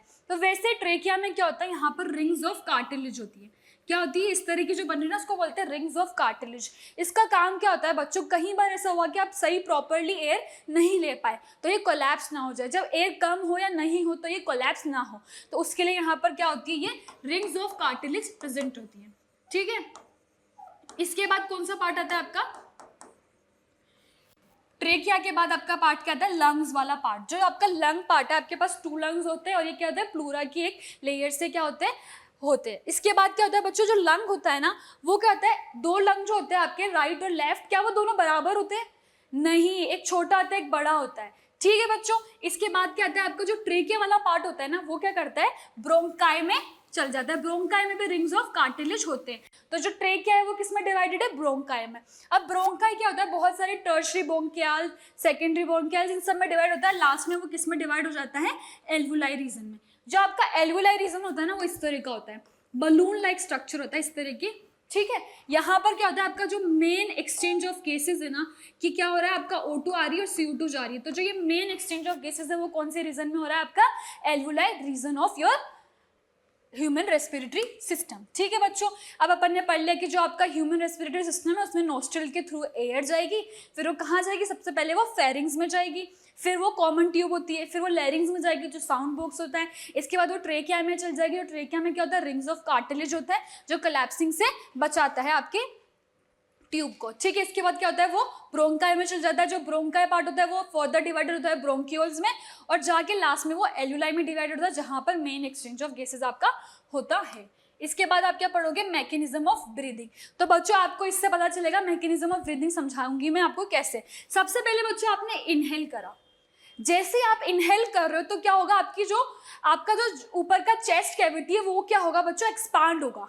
एक्सपांड हो रहा है ना, यहाँ पर देखो, जैसे एयर करा उसने एक्सपांड हुआ, और जैसे एक्सपांड हो तो जो ये आपका डोम शेप का डायफ्राम होता है, ये क्या करता है, आपका फ्लैट हो जाता है। जैसे आपका जो डायफ्राम है वो क्या है, ये डोम शेप्ड है, तो वो क्या हो जाएगा, फ्लैट हो जाएगा। जैसे वो फ्लैट होगा तो क्या होगा, ये आपकी चेस्ट कैविटी एक्सपैंड हो रही है, और एक्सपैंड हो रही है तो यहाँ पर क्या हो रहा है, वॉल्यूम कम हो रहा है, और इसकी वजह से क्या हो रहा है, बाहर से जो एयर है वो क्या आ जाएगी, डिफ्यूज हो जाएगी अंदर। ठीक है, वैसे जब आप एक्सहेलेशन करोगे, मतलब जब आप एयर को बाहर निकाल रहे हो, तब क्या होगा, आपका जो दोबारा रिलैक्स स्टेट में आ गया डायफ्राम जो कैसा था, ऐसा था, फ्लैट हो गया था, वो क्या दोबारा डोम शेप्ड हो जाएगा, और आपकी जो चेस्ट कैविटी है वो दोबारा क्या होगी, कॉन्ट्रैक्ट हो जाएगी और रिलैक्स स्टेट में आ जाएगी, और दोबारा आप एक्सहेल कर दोगे। तो इस तरह से होता है, जब भी आप इनहेल करते हो तो क्या हो रहा है, आपकी जो कैविटी है, कौन सी चेस्ट कैविटी, वो क्या हो रही है, एक्सपैंड हो रही है। एक्सपैंड होने से क्या होती है, एयर जो हो रही है वो डिफ्यूज आउट हो रही है अंदर। ठीक है, इसके बाद जैसे आप एक्सहेल कर रहे हो, जब एयर को बाहर निकाल रहे हो, तो जो आपका डायफ्राम है वो क्या हो गया, दोबारा फ्लैट हो गया, और आपकी जो चेस्ट कैविटी है वो क्या हो गई, कॉन्ट्रैक्ट हो गई, जिससे आपकी जो एयर है वो क्या हो गई, एक्सहेल आउट हो गई। अब जो ये डायफ्राम पार्ट है आपका, इसका काम क्या होता है, ये करता है आपके थोरेसिस कैविटी और क्या होती है आपके एब्डोमिनल कैविटी को डिफरेंशिएट करता है कि ये ऊपर वाला थोरेसिस है, नीचे वाला एब्डोमिनल। ठीक है, इसके अलावा ये मसल से बना होता है, कोई भी चीज जो मूव कर रही है ना ऊपर नीचे तो वो मसल से ही बनी हुई होती है। ठीक है बच्चों, अब आता है आपके क्वेश्चंस। रेस्पिरेशन में आ गया आपका क्वेश्चन पार्ट। ठीक है, the common immediate source of the energy, मैंने आपको बार बार बताया है जो एनर्जी करेंसी होती है वो क्या होती है, एटीपी, एडिनोसाइन ट्राइफॉस्फेट। ठीक है, फिर ये पूछ रहे थे CO2 concentration in the blood increases, the rate of breathing will, जैसे आपके CO2 जो आपका CO2 कंटेंट है ब्लड में, CO2 है, वो जैसे जैसे इंक्रीज होगा तो रेट ऑफ क्या होगा, रेट ऑफ फोटोसिंथेसिस या रेट ऑफ ब्रीदिंग क्या होगा आपका बच्चों, इंक्रीज होगा। कैसे, जैसे CO2 बढ़ी तो ऑक्सीजन ज्यादा होगी, आएगी बाहर से, और ऐसे आपका जो रेट ऑफ ब्रीदिंग है वो बढ़ता जाएगा। ठीक है, फिर आपका in man which of the following structure is used for gaseous exchange, gaseous exchange के लिए कौन सा स्ट्रक्चर आप यूज करते हो, तो मैंने आपको बार बार बताया एल्यूलाई। एल्यूलाई जो क्या होता है, ऐसा बलून लाइक स्ट्रक्चर होता है, ऐसे ब्रोंकाई जो फर्दर जो लास्ट में जो ब्रोंकाई डिवाइडेड होता है वो किस में होता है, एल्यूलाई में होता है, और एल्यूलाई रीजन में क्या होता है आपका मेन एक्सचेंज ऑफ गैसेस, जो आपकी मेन एक्सचेंज हो रही है गैसेस वो कहाँ पर होगी, एल्यूलाई रीजन में। ठीक है बच्चों, ये पार्ट हो गया आपका। फिर नेक्स्ट क्वेश्चन है which of the following prevent collapsing of trachea, मैंने ये भी आपको बताया कि जो ट्रेकिया होती है उसके अंदर रिंग्स ऑफ कार्टिलेज होते हैं, जैसे आपकी ट्रेकिया की पाइप है। ठीक है, तो यहाँ पर ऐसे रिंग्स ऑफ कार्टिलेज होते हैं जो कि इसको कोलैप्सिंग नहीं होने से हेल्प करते हैं। तो इसका आंसर क्या हो गया, कार्टिलेजस रिंग की वजह से जो आपका ट्रेकिया है वो कोलैप्स नहीं हो रहा है। फिर leaves respiration with the help of, जो लीव्स है वो रेस्पायर किसकी हेल्प से कर रही है, लीव्स कैसे रेस्पायर कर रही है, स्टोमेटा की हेल्प से। नेक्स्ट क्वेश्चन आता है what are the characteristics of respiratory structure present in animals, तो मैंने आपको बताया अभी कि एनिमल्स में क्या क्या होता है ना, फिशेस में गिल्स होती है, या फिर मैंने आपको बताया कि जो आपका अमीबा होता है वो सरफेस बॉडी सरफेस से करता है, अर्थवर्म किससे करता है, स्किन के थ्रू करता है, तो ये सब आपको लिखना है। फिर आपको exchange of gases root stem और लीव्स में कैसा होता है ये भी मैंने आपको बता दिया। रूट में कैसे किससे हो रहा था, रूट हेयर से, स्टेम में मैंने आपको बताया किससे होता है, लेंटी सेल से। ठीक है, फिर मैंने आपको बताया कि लीव्स में किससे होता है बच्चों, स्टोमेटा से, तो यही आपको लिखना है। इसके अलावा नेक्स्ट क्वेश्चन है आपका कि इनके रेस्पिरेटरी ऑर्गन्स बताओ, और ये भी मैंने आपको बता दिए हैं। तो अब अपन नेक्स्ट पढ़ते हैं एक्सचेंज ऑफ गैसेस। तो बच्चों इसमें जब आपने रेस्पायर कर लिया तो जो आपका मेन एक्सचेंज ऑफ गैसेस होता है उस टाइम पे आपका क्या आपका हेल्प कर रहा है एक्सचेंज करवाने में, वो चीज़ अपन पढ़ते हैं। अच्छा, अब आपकी जो बॉडी है वो कितनी, आपका रेस्पिरेशन तो लंग्स में हो रहा है और आपके बॉडी को जो चाहिए ऑक्सीजन वो पूरे लेग्स तक भी चाहिए, तो बॉडी क्या है बहुत लार्ज है। तो लार्ज के लिए क्या चाहिए बच्चों, ऐसा एक और किसी चीज की हेल्प लगेगी जिससे वो क्या करे, ऑक्सीजन को पहुंचा सके through all the body parts. तो उसके लिए क्या होता है, अपनी ब्लड जो होता है, ब्लड में क्या प्रेजेंट होता है, हीमोग्लोबिन। हीमोग्लोबिन क्या होता है, एक पिगमेंट होता है जो रेड कलर जो होता है ना अपने ब्लड का, वो किसकी वजह से होता है, हीमोग्लोबिन की वजह से। और वैसे ही जैसे ऑक्टोपस जो होता है ना, उसमें हीमोसाइनिन होता है ताकि उसका जो कलर है ब्लड का वो क्या होता है, उसका ब्लू होता है। ठीक है बच्चों, अब अपन पढ़ते हैं कि जो मेन एक्सचेंज ऑफ गैसेज है वो कैसे हो रहा है। तो जो आपकी ऑक्सीजन आ रही है ना, ऑक्सीजन का क्या हो रहा है, ऑक्सीजन कैसे सबसे पहले आपकी हीमोग्लोबिन के साथ में बाइंड करेगी। किसके साथ में बाइंड कर रही है वो, हीमोग्लोबिन के साथ में। अब जिससे आप हैशटैग बनाते हो ना दो जनों के नेम का, किसी की शादी हो रही है तो हैशटैग करके दोनों का नेम मिक्स करके, वैसे इसका नेम मिक्स करके क्या बनता है, ऑक्सी हीमोग्लोबिन, ये इसका हैशटैग है। ठीक है, इसने बना लिया ऑक्सी हीमोग्लोबिन। इसके बाद क्या होता है, अपना O2 का पूरा हीमोग्लोबिन के हेल्प से वो चला जाता है और फिर वहां पर बॉडी पार्ट्स में उसको पूरे को ट्रांसपोर्ट कर सकता है। ठीक है, फिर आता है आपका CO2 पार्ट। CO2 पार्ट किससे ट्रांसपोर्ट होता है, वो भी हीमोग्लोबिन ही ट्रांसपोर्ट कर रहा है। जो ऑक्सीजन का करवा रहा है वही CO2 को भी करवा रहा है। ठीक है, अब इसको बोल रहे थे अपन ऑक्सी हीमोग्लोबिन। ठीक है, अब जो CO2 का करवा रहा है, CO2 जब हीमोग्लोबिन के साथ में बाइंड होगा तो उसको क्या बोलेंगे, डीऑक्सी हीमोग्लोबिन। क्या बोलते हैं बच्चों, डीऑक्सी हीमोग्लोबिन। जब ऑक्सीजन है तो ऑक्सी, जब ऑक्सीजन नहीं है तो डीऑक्सी हीमोग्लोबिन। ठीक है बच्चों, अब आपका जो ऑक्सीजन का जो क्या होता है, एक्सचेंज होता है ना, वो किसकी फॉर्म में होता है ये देखते हैं। तो जो आपका CO2 है वो H2O के साथ बाइंड करेगा। ठीक है, और आपका क्या बना रही है, कार्बोनिक एसिड H2CO3। ठीक है, फिर ये कार्बोनिक एसिड दोबारा किस में डिसोशिएट हो रहा है, बाइकार्बोनेट आयन में। तो आपकी जो बॉडी है ना उसमें जो CO2 पहुंचते हैं किसकी फॉर्म में पहुंचती है, बाइकार्बोनेट आयन की फॉर्म में। ठीक है, इसके बाद मैं आपको डिटेल में समझाती हूँ कि ये कैसे होगा। ठीक है, तो जैसे आपका यहाँ पर आपका जो ऑक्सी हीमोग्लोबिन है,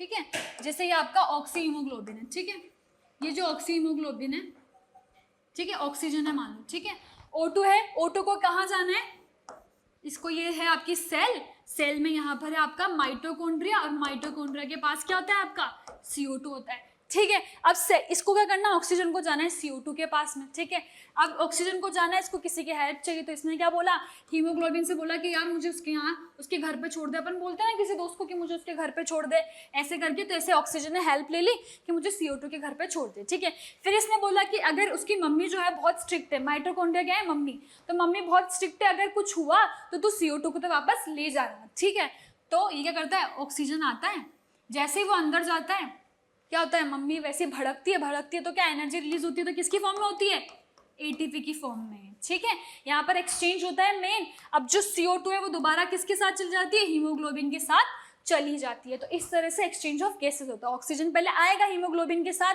जैसे माइटोकॉन्ड्रिया में जाएगा वहां पर एक्सचेंज होगा, ATP रिलीज होगी और CO2 दोबारा हीमोग्लोबिन के साथ में डिफ्यूज आउट हो जाएगा। तो ये आपका पूरा प्रोसेस होता है। अब अपन पढ़ते हैं इसके कुछ क्वेश्चंस। ठीक है, सबसे पहले है इन एनारोबिक रेस्पिरेशन। एनारोबिक कौन सा रेस्पिरेशन था, जिसमें ऑक्सीजन की जरूरत नहीं थी, तो यहाँ पर लिख दो -O2। ठीक है, तो उस रेस्पिरेशन में क्या होता है, O2 का टेकन होता है, CO2 is taken, O2 is given out और CO2 इज गिवन आउट। तो क्या होता है वहां पर, CO2 इज गिवन आउट। इसके बाद आपका आता है which of the following makes the most stable combination with the haemoglobin of red blood cells.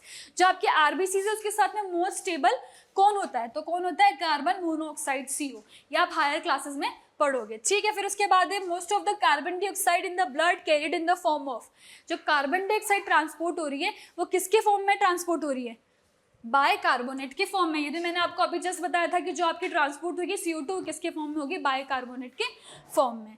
ठीक है, फिर है muscle cell engage in vigorous activity build up the high concentration of lactic acid. ये मैंने आपको बताया था कि जब भी ऑक्सीजन का कंटेंट आपकी बॉडी में कम होगा और तब जो पायरुविक एसिड चेंज होगा वो किसमें हो जाएगा, लैक्टिक एसिड में। इसकी वजह से क्या होगा, मसल्स में लैक्टिक एसिड बिल्डअप हो जाएगा और क्रैम्प्स जिसकी वजह से होते हैं वो इसी की वजह से होते हैं। फिर है फिफ्थ है more energy production occurs in which respiration. सबसे ज्यादा किस रेस्पिरेशन में एनर्जी का प्रोडक्शन होता है। तो ये भी मैंने आपको बता दिया कि 38 एटीपी बन रही थी जब एरोबिक रेस्पिरेशन हो रहा था अपनी बॉडी में।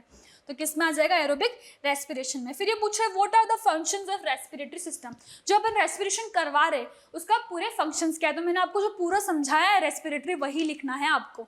सबसे पहले आप नोस्ट्रिल से स्टार्ट करोगे, फिर आप कहाँ जाओगे? फेरिंग्स पे, लैरिंग्स, फिर ट्रेकिया पार्ट पे जाओगे, फिर ब्रोंकाई, ब्रोंकाई में किस में डिवाइड होता है? एल्वुलाई में, जहाँ पर मेन एक्सचेंज ऑफ गैसेस होता है।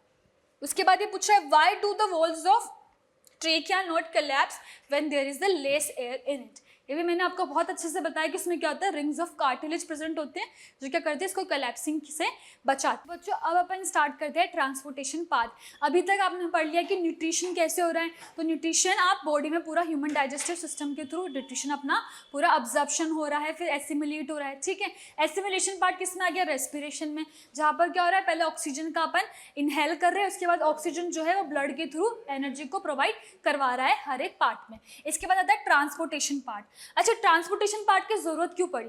तो बच्चों क्या है, अब आपने क्या करा, आपका जो ब्लड है वो क्या करेगा, पूरा आपकी बॉडी में किस तरीके से ट्रांसपोर्ट होता है, उसके लिए क्या क्या ऑर्गन्स रिक्वायर्ड और क्या क्या ऑर्गन्स होते हैं उनको अपन डिटेल में पढ़ेंगे, ठीक है बच्चों।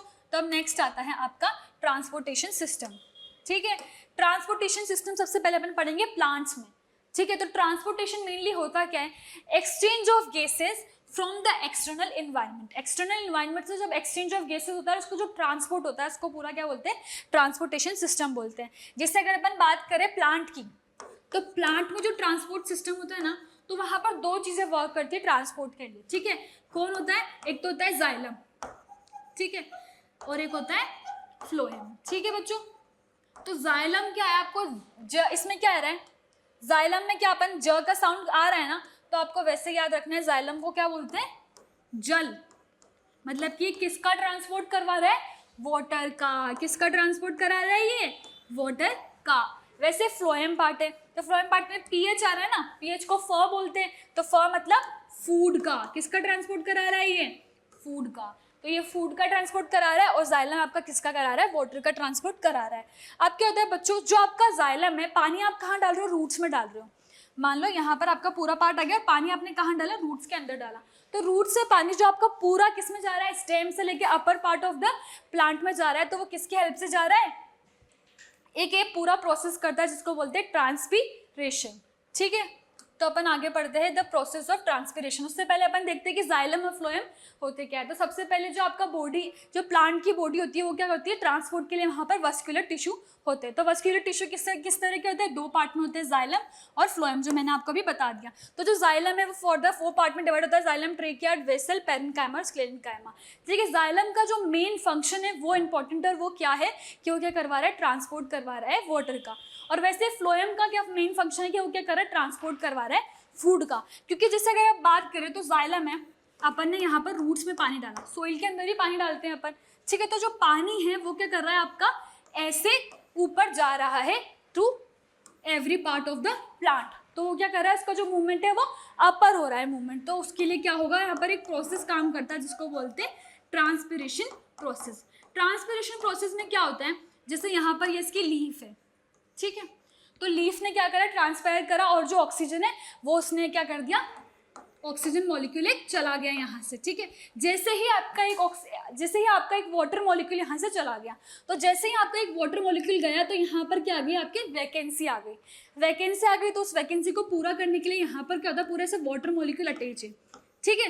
तो उस वैकेंसी को पूरा करने के लिए जो आगे वाला वाटर मॉलिक्यूल है वो शिफ्ट हो जाएगा, फिर ऐसे करके इसका आगे वाला इसको शिफ्ट हो जाएगा। ऐसे करके जो आपकी जो वैकेंसी होती है ना वो लास्ट में कहाँ आ जाती है? रूट में। और रूट के तो आसपास सोइल में वाटर ही है, तो वहाँ से अपनी वैकेंसी को पूरा कर लेता है। और इसी प्रोसेस के थ्रू क्या होता है? आपका ट्रांसपोर्टेशन होता है वाटर का, जिसको क्या बोलते हैं? Transpiration process. इस थ्योरी को बोलते हैं ट्रांसपीरेशन कोहेजन थ्योरी। जो आप अगर बायोलॉजी हो तो आप डिटेल में पढ़ोगे। इसमें क्या होता है? ये एक वैकेंसी होती है और वैकेंसी को पूरा करने के लिए वाटर मॉलिक्यूल शिफ्ट होता जाता है। वैसे अगर अपन बात करें किसमें? फ्लोएम में बात करें अगर अपन, तो फ्लोएम में क्या होता है बच्चों? फूड का ट्रांसपोर्ट होता है। तो यहाँ पर जो पूरा ट्रांसपीरेशन प्रोसेस आ रहा है, तो वैसे फूड के लिए कौन सा प्रोसेस होता है? ट्रांसलोकेशन। अच्छा, ट्रांसलोकेशन से वर्ड से समझ में आ रहा है कि कुछ तो लोकेट होगा, ठीक है, कुछ तो यहाँ पर लोकेट होगा। तो जैसे मान लो आपका ग्रीन पार्ट है, ये जो लीव है यहाँ पर फोटोसिंथेसिस की हेल्प से आपका CO2 बन गया, ठीक है। बनने के बाद जो स्टेम वाला पार्ट है, ये वाला जो पार्ट है, और जो पूरा इसका नॉन ग्रीन पार्ट है, जिसका नॉन ग्रीन पार्ट है, जो ग्रीन नहीं है, वहां पर ये पूरा शिफ्ट होगा। तो ये क्या हो रहा है, लोकेशन इसकी चेंज हो रही है, तो उसको क्या बोलेंगे, ट्रांसलोकेशन। और वाटर वाले को क्या बोलते हैं, ट्रांसपिरेशन। आज जो इस प्रोसेस को अपन डिटेल में पढ़ते हैं। तो ट्रांसपिरेशन मैंने आपको बताया क्या होता है, ट्रांसपिरेशन कोहेजन थ्योरी से होता है। एक वैकेंसी आती है, उसको पूरा पूरा करते करते वाटर मॉलिक्यूल पूरा ट्रांसपोर्ट हो जाता है। वैसे ही जो आपका ट्रांसलोकेशन होता है वो क्या होता है, वो अपन पढ़ते हैं। ठीक है, ट्रांसलोकेशन के लिए मैं यहाँ पर डायग्राम बना देती हूँ। जैसे यहाँ पर आपका लीफ पार्ट है, ठीक है, लीफ पार्ट ने यहाँ पर अपना ग्लूकोज जो उसको बनाना था स्टार्च के फॉर्म में स्टोर हो गया। यहाँ पर ये जो आपका स्टार्च के फॉर्म में आपका जो फूड है वो स्टोर हो गया। ठीक है, अब क्या हुआ, यहाँ पर होता है आपका जो बीच में होता है वो क्या होता है, फ्लोएम पार्ट। ठीक है, और उसके आसपास क्या रहता है, जाइलम रहता है ना। अब क्या होता है, जैसे यहाँ आपका फूड है, तो फूड ज्यादा दूर तक तो ठीक है ट्रांसलोकेट नहीं हो सकता, पर जस्ट पास में एडजेसेंट साइड में तो हो सकता है। तो क्या होता है, जैसे स्टार्च बना तो उसके एडजेसेंट में यहाँ पर पार्ट में आ गया, फ्लोएम पार्ट उसका जस्ट एडजेसेंट होता है तो वो उसमें आ गया। ठीक है, अब यहाँ पर जैसे आया वो, तो यहाँ पर क्या है, यहाँ पर वाटर मॉलिक्यूल है, जाइलम वाटर ट्रांसपोर्ट करवा रही है, तो यहाँ पर बहुत सारे वाटर मॉलिक्यूल, ठीक है, जाइलम के अंदर। अब यहाँ पर क्या हुआ, यहाँ पर मिनरल का जो कंटेंट है या फिर जो स्टार्च का कंटेंट है वो बहुत ज़्यादा हो गया, और उसके बहुत ज़्यादा होने की वजह से यहाँ पर जो वाटर का कंटेंट है वो बहुत कम हो गया। अगर वाटर का कंटेंट बहुत कम हो गया तो आप उनको पता है कि क्या होता है, डिफ्यूजन होता है, हाई कंसंट्रेशन से लो कंसंट्रेशन पे जो फ्लूइड है वो फ्लो हो जाता है। ठीक है, तो अब क्या होता है, यहाँ पर क्या आ गया, वाटर मॉलिक्यूल अंदर आ जाएगा। ठीक है, जैसे वाटर मॉलिक्यूल अंदर आया तो अब अपर पार्ट में तो क्या हुआ, बहुत ज्यादा वाटर मॉलिक्यूल भी है और स्टार्च भी है, दोनों मिक्स होकर आराम से रह रहे हैं। अब नीचे वाला जो पार्ट है वहां पर क्या है, वहां पर कम हो गया था, वहां पर दोबारा हाई कंसंट्रेशन से लो कंसंट्रेशन की तरफ फ्लो हो जाएगा। ठीक है, ऐसे करते हुए यहाँ पर जो नॉन ग्रीन प्लांट होता है, जो भी पार्ट के जितने भी नॉन ग्रीन प्लांट है, वहां पर ऐसे ही high concentration to low concentration flow होकर पूरा जो आपका फूड है वो पहुंच जाता है। तो इस प्रोसेस को बोलते हैं ट्रांसलोकेशन। यहाँ पर आपका खत्म होता है ट्रांसपोर्टेशन इन प्लांट्स। अब अपन फर्दर जाते हैं ट्रांसपोर्टेशन इन एनिमल्स की तरफ। तो जो एनिमल होता है इनमें ट्रांसपोर्टेशन के लिए क्या होता है, दो तरह के सर्कुलेटरी सिस्टम होते हैं, एक होता है ओपन सर्कुलेटरी सिस्टम और एक होता है क्लोज सर्कुलेटरी सिस्टम। जो अपने अंदर होता है क्लोज सर्कुलेटरी सिस्टम, मतलब वो कहीं से भी ओपन नहीं होगा, पूरा क्लोज वे में आपका एक सर्कुलेशन होगा। तो अपन इन दोनों के बीच में डिफरेंस पढ़ लेते हैं, क्योंकि बहुत बार आपके क्वेश्चन, बहुत बार ऐसा होता है कि आपके बोर्ड एग्जाम में ये डिफरेंस पूछ लेता है। तो ओपन सर्कुलेटरी सिस्टम किस में होता है, एनिलिड में होता है, मोलस्का में होता है, आर्थ्रोपोड में होता है। ठीक है, क्लोज सर्कुलेटरी सिस्टम किस में होता है, मोलस्का, ऑल वर्टिब्रेट, सिफेलोपोड्स में होता है। ठीक है, अब यहाँ पर क्या होता है, blood does not remain confined to the blood vessels.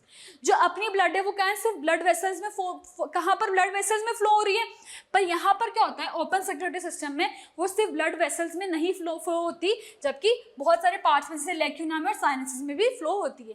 यहाँ पर क्या होता है, सिर्फ ब्लड कहाँ फॉर्म होता है, ब्लड वेसल्स में फ्लो होता है, सिर्फ कहाँ फ्लो हो रहा है, सिर्फ ब्लड वेसल्स में।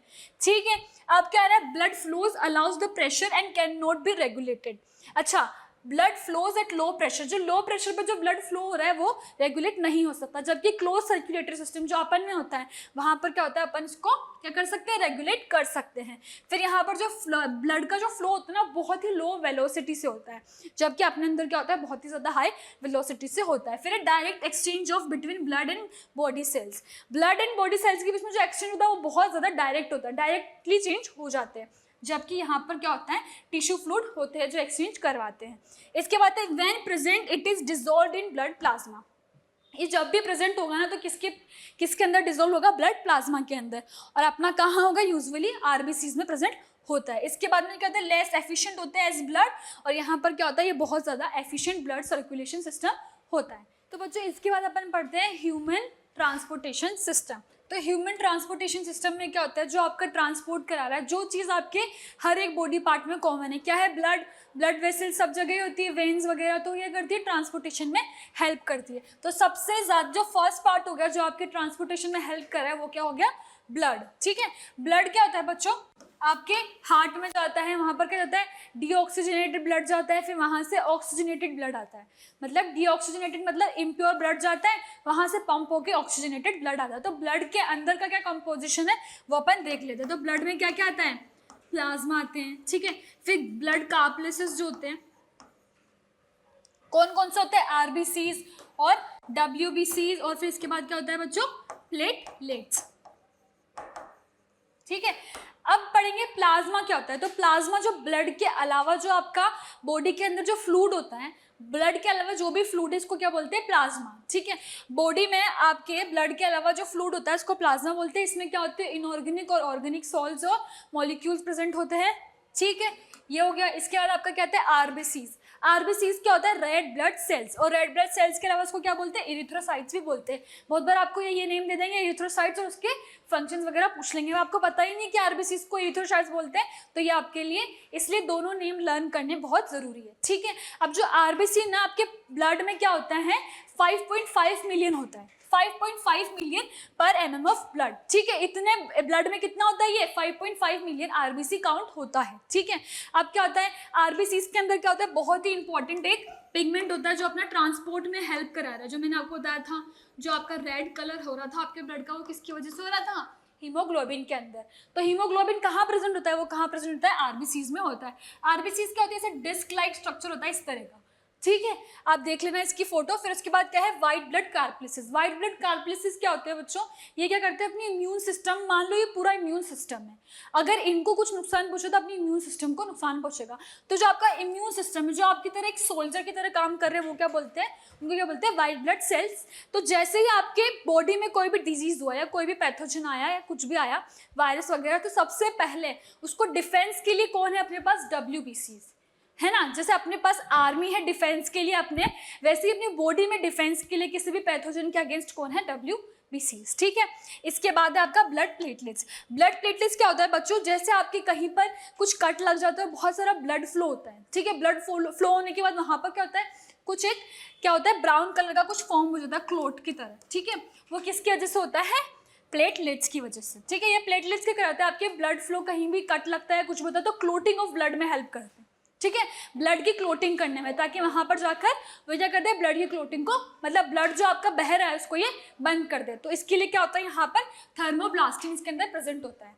ठीक है, जो आपके जब भी आपकी इंजरी होती है, जो ब्राउन कलर का जो बनता है ना, वो थर्मोब्लास्टिन ही होता है। ठीक है, इसके बाद आता है आपके क्वेश्चंस। ये पार्ट आपका पूरा हो गया कि ब्लड में क्या क्या था। ब्लड के अंदर था प्लाज्मा, फिर थे ब्लड कार्पलिसिस, कौन कौन से थे, आरबीसीज और WBCs, और फिर था आपका प्लेटलेट्स। प्लेटलेट्स तो आप अभी देख भी रहोगे, डेंगू के जो होती है उसमें क्या होता है, प्लेटलेट्स डाउन हो जाते हैं, है ना। तो प्लेटलेट्स क्या करते हैं, आपकी क्लोटिंग में हेल्प करते हैं। ये बहुत ही जरूरी है अपने बॉडी के लिए। वैसे WBC के कारण इम्यून सिस्टम होता है आपके बॉडी का, कोई भी अगर आपको बीमारी होती है तो उसके अगेंस्ट जो अपना डिफेंस सिस्टम है वो कौन होता है, WBC। आरबीसी के कारण हीमोग्लोबिन वहीं पर रहता है, तो उससे क्या होता है, अगर कहीं पर भी आपको जो एक्सचेंज ऑफ गैसेज है इसमें हीमोग्लोबिन हेल्प कर रहा है, इसलिए ब्लड में हीमोग्लोबिन, आरबीसी बहुत ही इंपॉर्टेंट रोल प्ले करते हैं। तो अपन ने क्या पढ़ा, ह्यूमन ट्रांसपोर्टेशन सिस्टम, जिसमें अपन ने पढ़ा ब्लड मेनली आपके ट्रांसपोर्ट में हेल्प करा रहा है। और जो ब्लड है वो कितने पार्ट में डिवाइडेड है, 4 पार्ट्स में डिवाइडेड है। प्लाज्मा, प्लाज्मा के बाद क्या, ब्लड कार्पलिसिस, कौन कौन से होता है, आरबीसीज और WBCs। आरबीसीज में क्या होता है, आपका हीमोग्लोबिन होता है, जो क्या करा रहा है, आपके एक्सचेंज ऑफ गैसेज में हेल्प करा रहा है। WBCs क्या है, आपका डिफेंस मैकेनिज्म में, कोई भी पैथोजन या कोई भी आपको डिजीज होती है तो उसके अगेंस्ट जो अपने लिए खड़ा है वो है WBCs।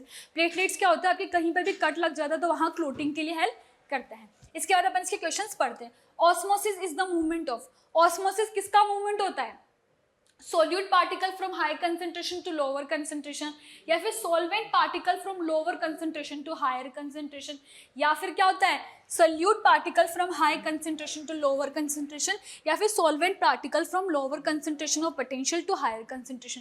फ्लो कहाँ से होता है, ये तो अपन को पता है कि हाई कंसेंट्रेशन से लो कंसेंट्रेशन में होता है, तो और सोल्यूट का तो नहीं होता, ऑस्मोसिस तो सॉल्वेंट होता है, तो सॉल्वेंट का फ्लो होना हाई कंसेंट्रेशन से लो कंसेंट्रेशन के through a semi permeable membrane. ठीक है, इसके बाद आता है the ultimate cause for the movement of water against the gravity, जो अगेंस्ट, अच्छा जो अपना जो क्या बोलते हैं ट्रांसपिरेशन हो रहा था तो वाटर ऊपर जा रहा है, ग्रेविटी से चीजें क्या होती है, नीचे जाती है, पर यहाँ पर अगेंस्ट द ग्रेविटी जो वर्क हो रहा है ना, उसके लिए कौन रिस्पॉन्सिबल है, ट्रांसपीरेशन। जो अपन ने पढ़ा था कि एक वैक्यूम क्रिएट हो जाता है और उसको फिल करने के लिए वाटर ट्रांसपोर्ट होता रहता है।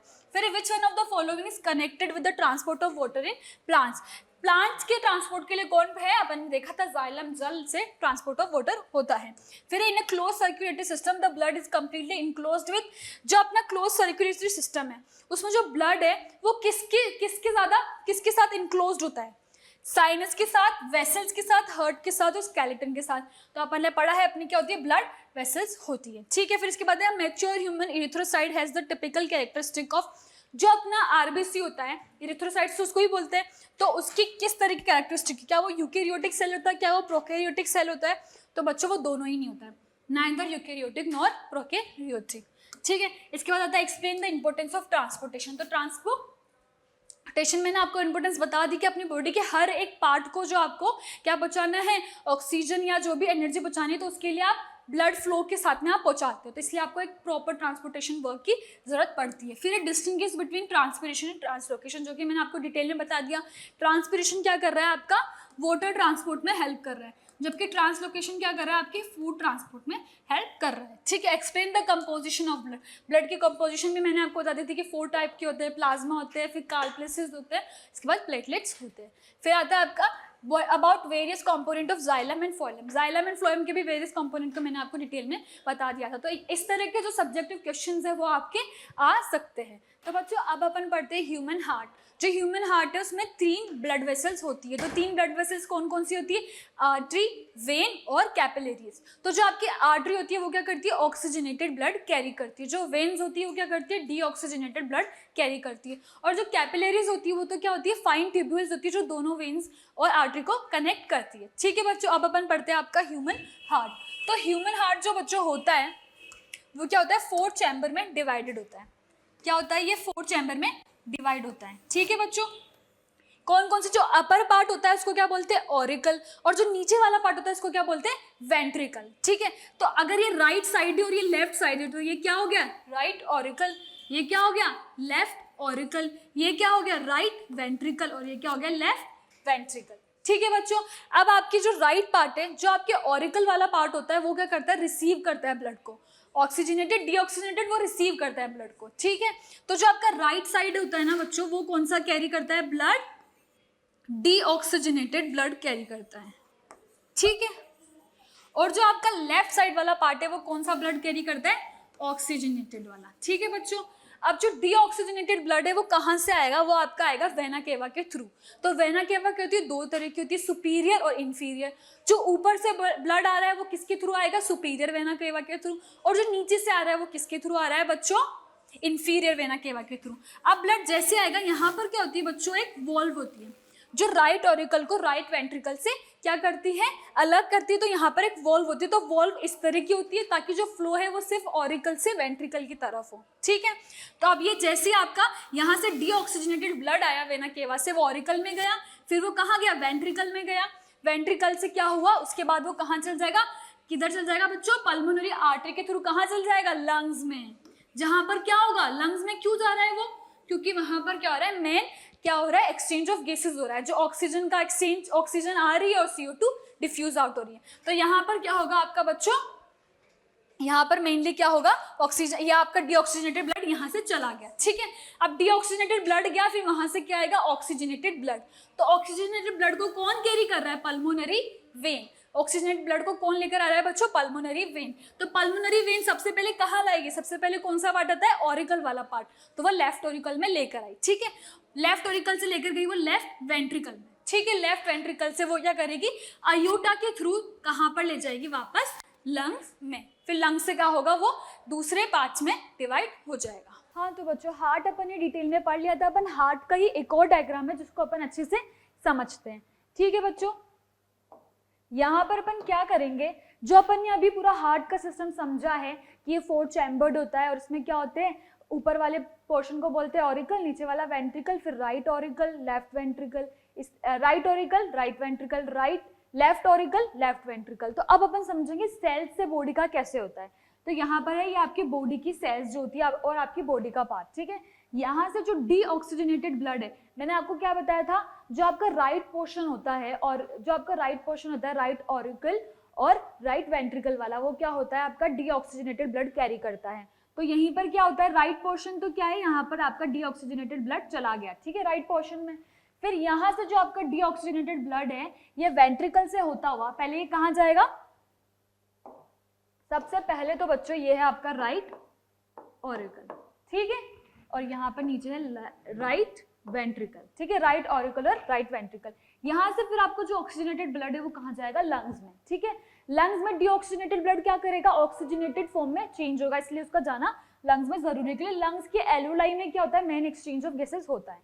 तो यहाँ से फिर क्या हुआ, आपका ब्लड जो ऑक्सीजनेटेड है वो दोबारा यहाँ से पल्मोनरी वेन के थ्रू कहाँ आ जाएगा, आपके हार्ट में वापस आ जाएगा। ये गया किससे था, पल्मोनरी आर्टरी से, और वापस किससे आ गया, पल्मोनरी वेन। पल्मोनरी वेन क्या कैरी कर रही है, ऑक्सीजनेटेड ब्लड, और पल्मोनरी आर्टरी क्या कर रही थी, डीऑक्सीजनेटेड ब्लड, ये आपका डीऑक्सीजनेटेड ब्लड। ठीक है, अब यहाँ पर आपके हार्ट में क्या आ गया, ऑरिकल ने रिसीव कर लिया ऑक्सीजनेटेड ब्लड। ठीक है, फिर वो लेफ्ट ऑरिकल से कहाँ गया, लेफ्ट वेंट्रिकल में गया। ठीक है, लेफ्ट वेंट्रिकल से जो आपका ब्लड है जो ऑक्सीजनेटेड है, अब आपको कहाँ जाना है, हर पार्ट्स में जाना है, तो वो ब्लड कहाँ चल जाएगा, एओर्टा से होते हुए आपकी हर बॉडी सेल्स में चला जाएगा।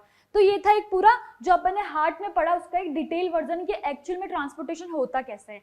तो बॉडी से जो डीऑक्सीजनेटेड ब्लड है वो किसके थ्रू, वेना केवा के थ्रू कहाँ जा रहा था, ऑरिकल पार्ट में, राइट ऑरिकल में, फिर वो राइट वेंट्रिकल में गया और वहां से वो कहाँ चला गया, लंग्स में, पल्मोनरी आर्टरी के थ्रू।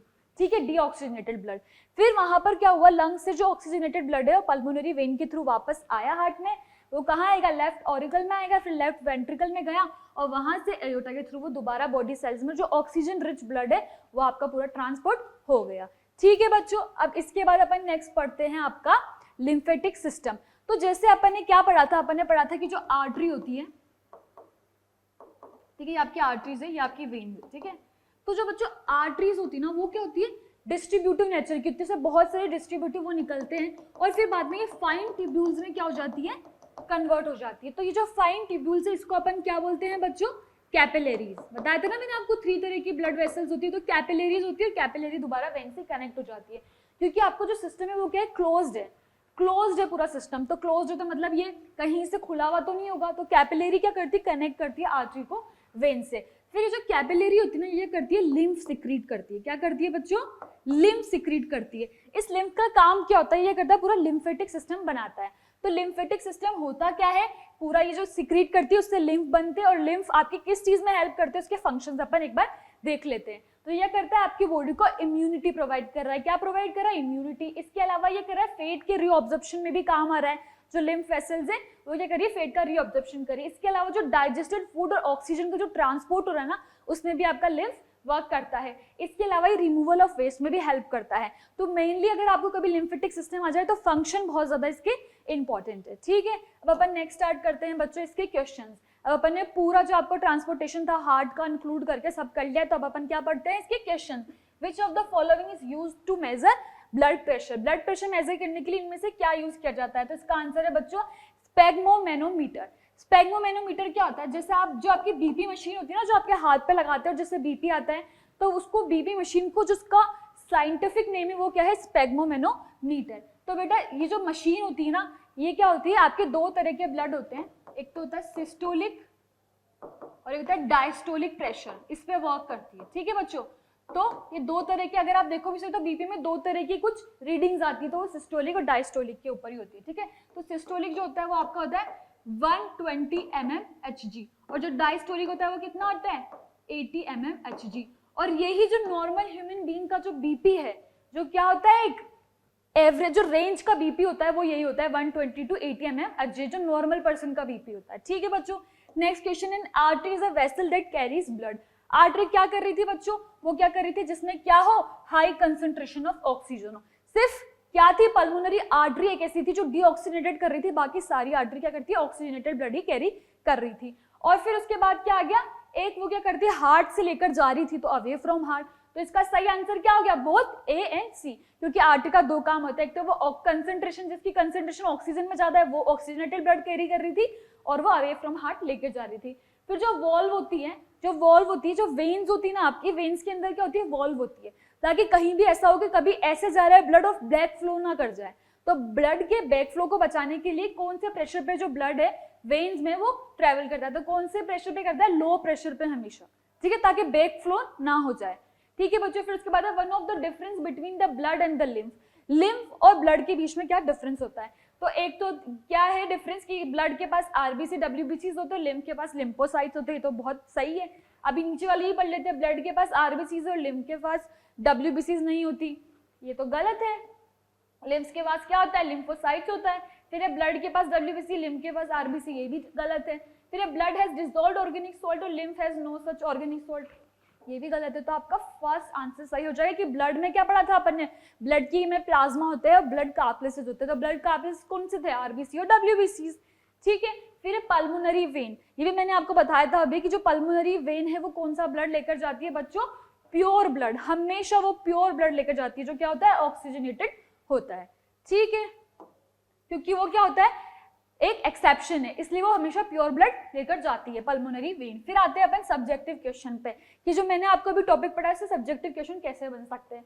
तो एक तो पूरा ह्यूमन हार्ट का स्ट्रक्चर को डिफाइन करने के लिए बोल देंगे विद डायग्राम, तो डायग्राम के साथ को आपको एक एक पार्ट को डिफाइन करना है, ठीक है।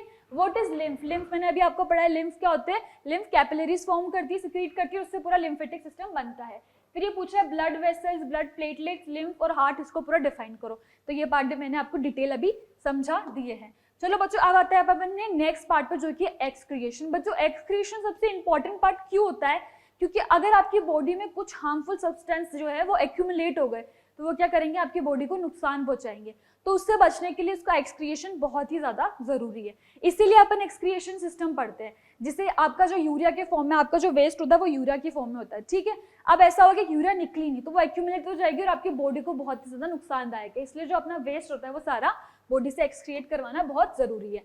तो अपन सबसे पहले पढ़ेंगे इसमें एक्सक्रिएशन इन ह्यूमन। एक्सक्रिएशन बच्चा क्या है, अपन दो पार्ट में पढ़ेंगे, एक्सक्रिएशन इन ह्यूमन और एक्सक्रिएशन इन प्लांट। तो ह्यूमन वाला बहुत इंपॉर्टेंट है, अपन पहले उसी को ही पढ़ लेते हैं। एक्सक्रिएशन इन ह्यूमन, तो ह्यूमन का जो एक्सक्रिएशन है उसके मेनली पार्ट्स क्या होते हैं, क्या होते हैं, किडनी होती है, यूरेटर्स होता है, यूरिनरी ब्लैडर होता है, यूरेथ्रा होता है, ठीक है। यहाँ पर आपकी किडनी होती है इस तरह से, ठीक है, मैं एक रफली डायग्राम बना रही हूँ, जज मत करना, ठीक है। यहाँ पर आपका क्या है, ये यूरेटर्स है जो इसको किडनी से जो आपका यूरिन है उसको लेकर जा रहे हैं। फिर यहाँ पर बच्चों होता है आपका यूरिनरी ब्लैडर, और यूरिनरी ब्लैडर से यहाँ पर लास्ट में क्या आता है, यूरेथ्रा, जिसके थ्रू क्या होता है, आपका यूरिन बाहर एक्सक्रिएट हो जाता है, ठीक है। अब इस डायग्राम को डिटेल में पढ़ते हैं। तो जो किडनी है, ये जो बीन शेप्ड ऑर्गन होता है, ये किडनी हो गई। किडनी के अंदर बहुत सारे नेफ्रॉन्स होते हैं, जो एक्चुअल फिल्ट्रेशन जो होता है अपने फूड का वो नेफ्रॉन्स के थ्रू ही होता है, तो वो किडनी के अंदर बहुत सारे नेफ्रॉन्स होते हैं। फिर यहाँ से आप देखो तो यहाँ से ब्लड आया था, वो क्या हो गया, आपका ब्लड आया था और वो क्या हो गया, प्योर हो गया, फिर यहीं से वो दोबारा चला जाएगा, ठीक है। अब इसके बाद क्या हुआ, यहाँ से आपको जो कनेक्ट कर रही है, जो आपका जो यूरिन है उसको लेकर आ रही है यूरिनरी ब्लैडर में, उसको क्या बोल रहे हैं आप, यूरेटर्स, ठीक है।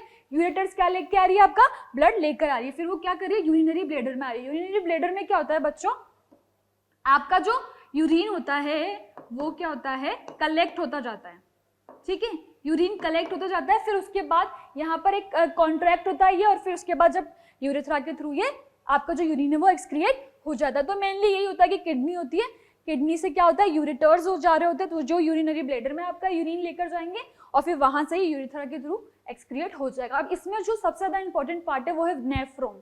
तो बच्चों इसके बाद अपन पढ़ते हैं स्ट्रक्चर ऑफ नेफ्रॉन। तो जो बच्चों नेफ्रॉन पार्ट है वो बहुत ही ज्यादा इंपॉर्टेंट है, क्योंकि एक्चुअल जो फिल्ट्रेशन हो रहा है वो यहाँ पर ही हो रहा है। तो यहाँ पर आप देखोगे तो यहाँ पर क्या है, ये जो इस तरह का कैप्सूल टाइप का बन रहा है, हाफ कैप्सूल, उसको क्या बोलते हैं अपन, बोमन्स कैप्सूल, ठीक है। बोमन कैप्सूल के अंदर क्या होता है, आपका मेन पार्ट होता है जो कि क्या होता है, ग्लोमेरुलस, यहाँ पर लिख रखा है ग्लोमेरुलस, ये आपका मेन पार्ट होता है। यहाँ पर क्या होता है, आपका फिल्ट्रेशन होता है, अल्ट्रा फिल्ट्रेशन जो होता है वो यहीं पर होता है, ठीक है।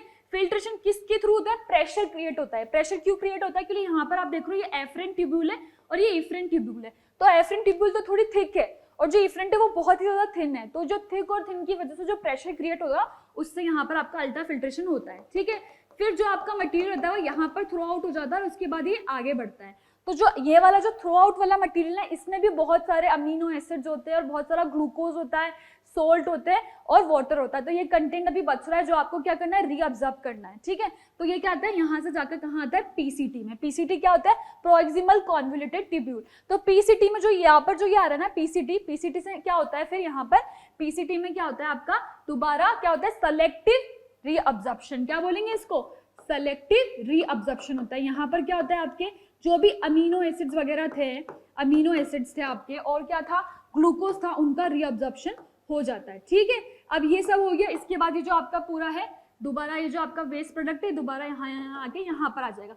अब जो ये वाला एरिया होता है ना, इस तरह से जो लूप बन रही है नीचे, यू शेप जो लूप बन रही है, इसको बोलते हैं लूप ऑफ हेनली। क्या बोलते हैं? Loop of Henley. और यहाँ पर बच्चों क्या होता है, मेनली किसका होता है filtration? Salt and water. Salt and water का यहाँ पर क्या होता है बच्चों? फिल्ट्रेशन होता है। इसको क्या बोलते हैं? Osmo regulation. मतलब कि जो सोल्ट और मेंटेनेंस जो होता है सोल्ट और वाटर का, सोल्ट और वाटर में जो इलेक्ट्रोलाइट है उनका जो मेंटेनेंस इम्बैलेंस ना हो जाए, तो उसके लिए जो होता है यहाँ पर ऑस्मो रेगुलेशन होता है, जिससे क्या होता है लूप ऑफ हेनली वहाँ पर सोल्ट और जो आपका वाटर में जो मिनरल्स वगैरह है उसको वापस रीअब्जॉर्ब कर लेती है। और फिर जो आपका पूरा ये है डीसीटी से होता हुआ कहाँ चल जाता है? मेन डक्ट में। ये जो मेन डक्ट होती है ना आपकी, इसको बोलते हैं मेन डक्ट। यहाँ पर जैसे अपन को तो यहाँ पर एक नेफ्रॉन दिख रहा है, पर ऐसे यहाँ पर बहुत सारे नेफ्रॉन्स होंगे, ऐसे करके इसकी हर एक यूनिट से नेफ्रॉन होती है, और नेफ्रॉन से होते हुए डायरेक्ट फिर आपके यूरिनरी ब्लैडर में चले जाता है यूरेटर से होते हुए। तो ये था आपका नेफ्रॉन का स्ट्रक्चर। आपको याद रखना है कि इसके पार्ट्स क्या होता है। सबसे पहले बोमन्स कैप्सूल होता है, इसके अंदर क्या होता है? ग्लोमेरुलस होता है, जहां पर आपका क्या होता है? प्रेशर क्रिएट होता है, थिक और थिन जो ट्यूब्यूल्स होती है एफरेंट और एफरेंट, उसकी वजह से, जिससे थोड़ा सा सेपरेशन हो जाता है, अल्ट्रा फिल्ट्रेशन। इसके बाद जो आपका मटेरियल आता है वो पीसीटी में आता है, जहां पर सेलेक्टिव रीअब्जॉर्प्शन होता है। फिर उसके बाद वो कहता है हेनली लूप में आता है, जहां पर क्या होता है? ऑस्मो रेगुलेशन होता है, सोल्ट और वाटर का भी फिल्ट्रेशन हो जाता है। फिर इसके बाद क्या होता है? वो मेन डक्ट के होता हुआ आपका यूरिनरी ब्लैडर में चला जाता है। तो ये पार्ट आपका हो गया नेफ्रॉन का। ठीक है, अब हम पढ़ेंगे प्लांट में कैसे एक्सक्रिएशन होता है। एक्चुअल में जो प्लांट का एक्सक्रिएशन है ना, वो अपने लिए यूजफुल हो जाता है, क्योंकि एक तो वो स्टोमेटा के थ्रू एक्सक्रिएशन करती है, तो जो वो स्टोमेटा के थ्रू एक्सक्रिएशन कर रही है उससे क्या होती है? गैसेस मिलती है अपन को, ऑक्सीजन। तो एक तो वो हो गया, और वाटर का भी वहां पर बहुत सारा वाटर का भी एक्सक्रिएशन होता है स्टोमेटा के थ्रू। ठीक है, इसके अलावा जो स्टेम वगैरह पे अपन को जो मिलती है ना, गम वगैरह जो मिलती है अपन को, जो स्टेम पे गम मिलती है या रफाइज मिलते हैं, वो सब क्या आता है? यहाँ के इसके एक्सक्रिएटरी प्रोडक्ट है। ठीक है, तो ये आ गया आपका मेनली एक्सक्रिएशन प्लांट। तो ये आपको जो गम दिख रही है ना, ये इसका एक्सक्रिएटरी प्रोडक्ट है, और जो ट्रांसपिरेट करता है वाटर, वो भी इसका एक्सक्रिएटरी प्रोडक्ट हो गया, कुछ गैसेस को भी ट्रांसपिरेट करता है। ठीक है बच्चों, अब आता है एक्सक्रिएशन इन अमीबा। अमीबा कैसे एक्सक्रिएट करता है, तो अपन ये पढ़ेंगे अमीबा कैसे एक्सक्रिएट करता है। अमीबा क्या होता है बच्चों? क्या होता है? एक अमीनोटेलिक ऑर्गेनिज्म होता है, जिससे अपने अंदर यूरिया होता है वेस्ट प्रोडक्ट, वैसे इनके अंदर जो वेस्ट प्रोडक्ट है वो क्या है? अमोनिया। तो इसको बोलेंगे अमीनोटेलिक। ठीक है, ये क्या करता है? इसमें क्या होता है बच्चों? सबसे पहले वाटर आ गया, जैसे कि अमीबा है, अमीबा का स्ट्रक्चर, इसके अंदर वाटर एंटर हो गया। ठीक है, बहुत सारा वाटर आ गया। अब वाटर बहुत सारा हो गया, और इसको क्या है? ये इम्बैलेंस क्रिएट कर सकता है, वाटर और सॉल्ट जो है ना, तो उसकी वजह से क्या होगा? ये करेगा ऑस्मो रेगुलेशन करेगा। क्या करेगा? ऑस्मो रेगुलेशन करेगा। और जो भी अनवांटेड है, अनवांटेड वाटर है या फिर सॉल्ट है या मिनरल है, तो उसको क्या करेगा? एक्सक्रिएट कर देगा। तो यहीं पर लिख रखा है कि जो भी आपका सराउंडिंग में क्या करेगा? एक्सक्रिएट कर देगा, और एक बैलेंस बनाएगा कि ना इसके पास जो ज्यादा कुछ इम्बैलेंस ना हो जाए, ज्यादा वाटर कंटेंट होगा तो वो इम्बैलेंस हो जाएगा जो उसकी बॉडी के इलेक्ट्रोलाइट्स के साथ में। तो ये जो कंट्रोल होता है किसके थ्रू होता है? Osmo regulation. और ऑस्मो रेगुलेशन में एक्चुअल में होता क्या है? जो हाई कंसंट्रेशन से लो कंसंट्रेशन की तरफ फ्लो होता है। तो अमीबा के अंदर मान लो जो वाटर आया वो बहुत ज्यादा कंटेंट में आ गया, तो फिर वो क्या करेगी? ऑस्मो रेगुलेशन के थ्रू से एक्सक्रिएट कर देगी। हाँ, तो बच्चों अब अपन करते हैं इसकी क्वेश्चन सॉल्व। तो फर्स्ट क्वेश्चन है, uriniferous tubules of the kidney are concerned with the formation of. Uriniferous tubule mainly क्या फॉर्म करती है बच्चों? यूरिन। इसके नाम से दिख रहा है यूरिनिफेरस, मतलब कि यूरिन का फॉर्मेशन कर रही है। ठीक है, फिर ये कंसर्न्ड विद है, मतलब फिर excretion is the removal of. Excretion में मेनली किस चीज का रिमूवल हो रहा है? CO2 का हो रहा है? नहीं। Harmful useful ingredient, useless ingredient? नहीं। एक्स्ट्रा वाटर, मेटाबॉलिक वेस्ट इसका सही आंसर है, क्योंकि क्या है? आप मेटाबॉलिक एक्टिविटी करते हो, डाइजेशन होता है, और फिर से जो मेटाबॉलिक वेस्ट होता है वो निकलता है। ठीक है, फिर function of the loop of Henle. Loop of Henle का मैंने बार बार बताया था कि वो वाटर का ऑब्जॉर्प्शन करता है, वाटर और जो सोल्ट होते हैं उनका ऑब्जॉर्प्शन करता है, तो कंजर्वेशन ऑफ वाटर करता है, इसका आंसर ये हो जाएगा। फिर urea is transported through. Urea किससे ट्रांसपोर्ट होता है बेटा? प्लाज्मा से होता है। यूरिया को कौन ट्रांसपोर्ट करवाता है? प्लाज्मा करवाता है। ठीक है, जो आपका एक्स्ट्रा फ्लूइड होता है ना, ब्लड के अलावा येलोइड फ्लूइड होता है एक, ठीक है, उसको बोलते हैं प्लाज्मा, वो क्या करवाता है? आपका यूरिया का ट्रांसपोर्टेशन कराता है। फिर ये पूछ रहा है functional unit of kidney. Kidney की फंक्शनल यूनिट मैंने बार बार बताई थी कि जो एक्चुअल आपका जो रीअब्जॉर्प्शन या अल्ट्रा फिल्ट्रेशन होता है वो कहाँ होता है बच्चों? नेफ्रॉन में होता है, जिसका पूरा स्ट्रक्चर भी अपने पढ़ा है। फिर ये बोल रहा है सब्जेक्टिव क्वेश्चन में कि draw diagram of human excretory system. ठीक है, इसमें आपको क्या है? आपको जो किडनी वाला डायग्राम है वो वाला पूछना, वो वाला इसमें क्या है बच्चों? आपको किडनी वाला डायग्राम जो है वो करना पड़ेगा। इसके अलावा अगर वो पूछता है नेफ्रॉन का डायग्राम, तो नेफ्रॉन का आपको अलग बनाना पड़ेगा। Draw the structure of nephron आ गया। ठीक है, फिर उसको लेबल करो, और what is meant by osmoregulation, तो मैंने आपको बता दिया था ऑस्मोरेगुलेशन क्या होता है, हाई कंसंट्रेशन से लो कंसंट्रेशन क्या होता है, सॉल्ट और वाटर का जो कंसंट्रेशन है उसका बैलेंस होता है, हाई कंसंट्रेशन से लो कंसंट्रेशन से फ्लो होता है, ताकि जो भी आपका जैसे अमीबा है या फिर इवन ह्यूमंस है तो वो क्या करते हैं, सॉल्ट और वाटर का बैलेंस कर पाते हैं, तो उसको बोलते हैं ऑस्मो रेगुलेशन, हाई कंसंट्रेशन से लो कंसंट्रेशन तक जो आपका फॉर्म फ्लूइड का फ्लो हो रहा है। ठीक है बच्चों, अब आता है बच्चों आपका जो पूरा चैप्टर है वो फिनिश हो चुका है, मैंने आपको पूरा डिटेल में चैप्टर पढ़ा दिया है, न्यूट्रिशन पार्ट अपन ने पढ़ा, फिर अपन ने रेस्पिरेशन पढ़ा ह्यूमन में और प्लांट में और एनिमल में, फिर अपन ने क्या पढ़ा बच्चों, अपन ट्रांसपोर्टेशन पढ़ा, ह्यूमन हार्ट जिसमें अपन ने पढ़ा, इसके अलावा फिर अपन ने लास्ट में करा एक्सक्रीशन जिसमें अपने किडनी और नेफ्रॉन करा, इसके बाद अपन ने साथ ही साथ में इसके क्वेश्चन भी सॉल्व करे। अब बच्चों एक सबसे इंपॉर्टेंट बात, जैसे ही आप ये वीडियो देखोगे तो आप इसका आपका रिवीजन तो पूरा हो चुका है, अब जाकर एक बार आपको सर क्या करना है, सब सारे डायग्राम बना रहे हैं आपकी एनसीईआरटी बुक से और साथ ही में एनसीईआरटी बुक की रीडिंग भी करनी है, ताकि क्या है आपको आंसर्स लिखने का एक तरीका पता चले और आपका एक क्विक दोबारा रिवीजन हो जाए। तो बच्चों इस वीडियो के बाद जरूर जाके एनसीईआरटी की बुक को रीड करना। I hope this video will help you out. Thank you so much.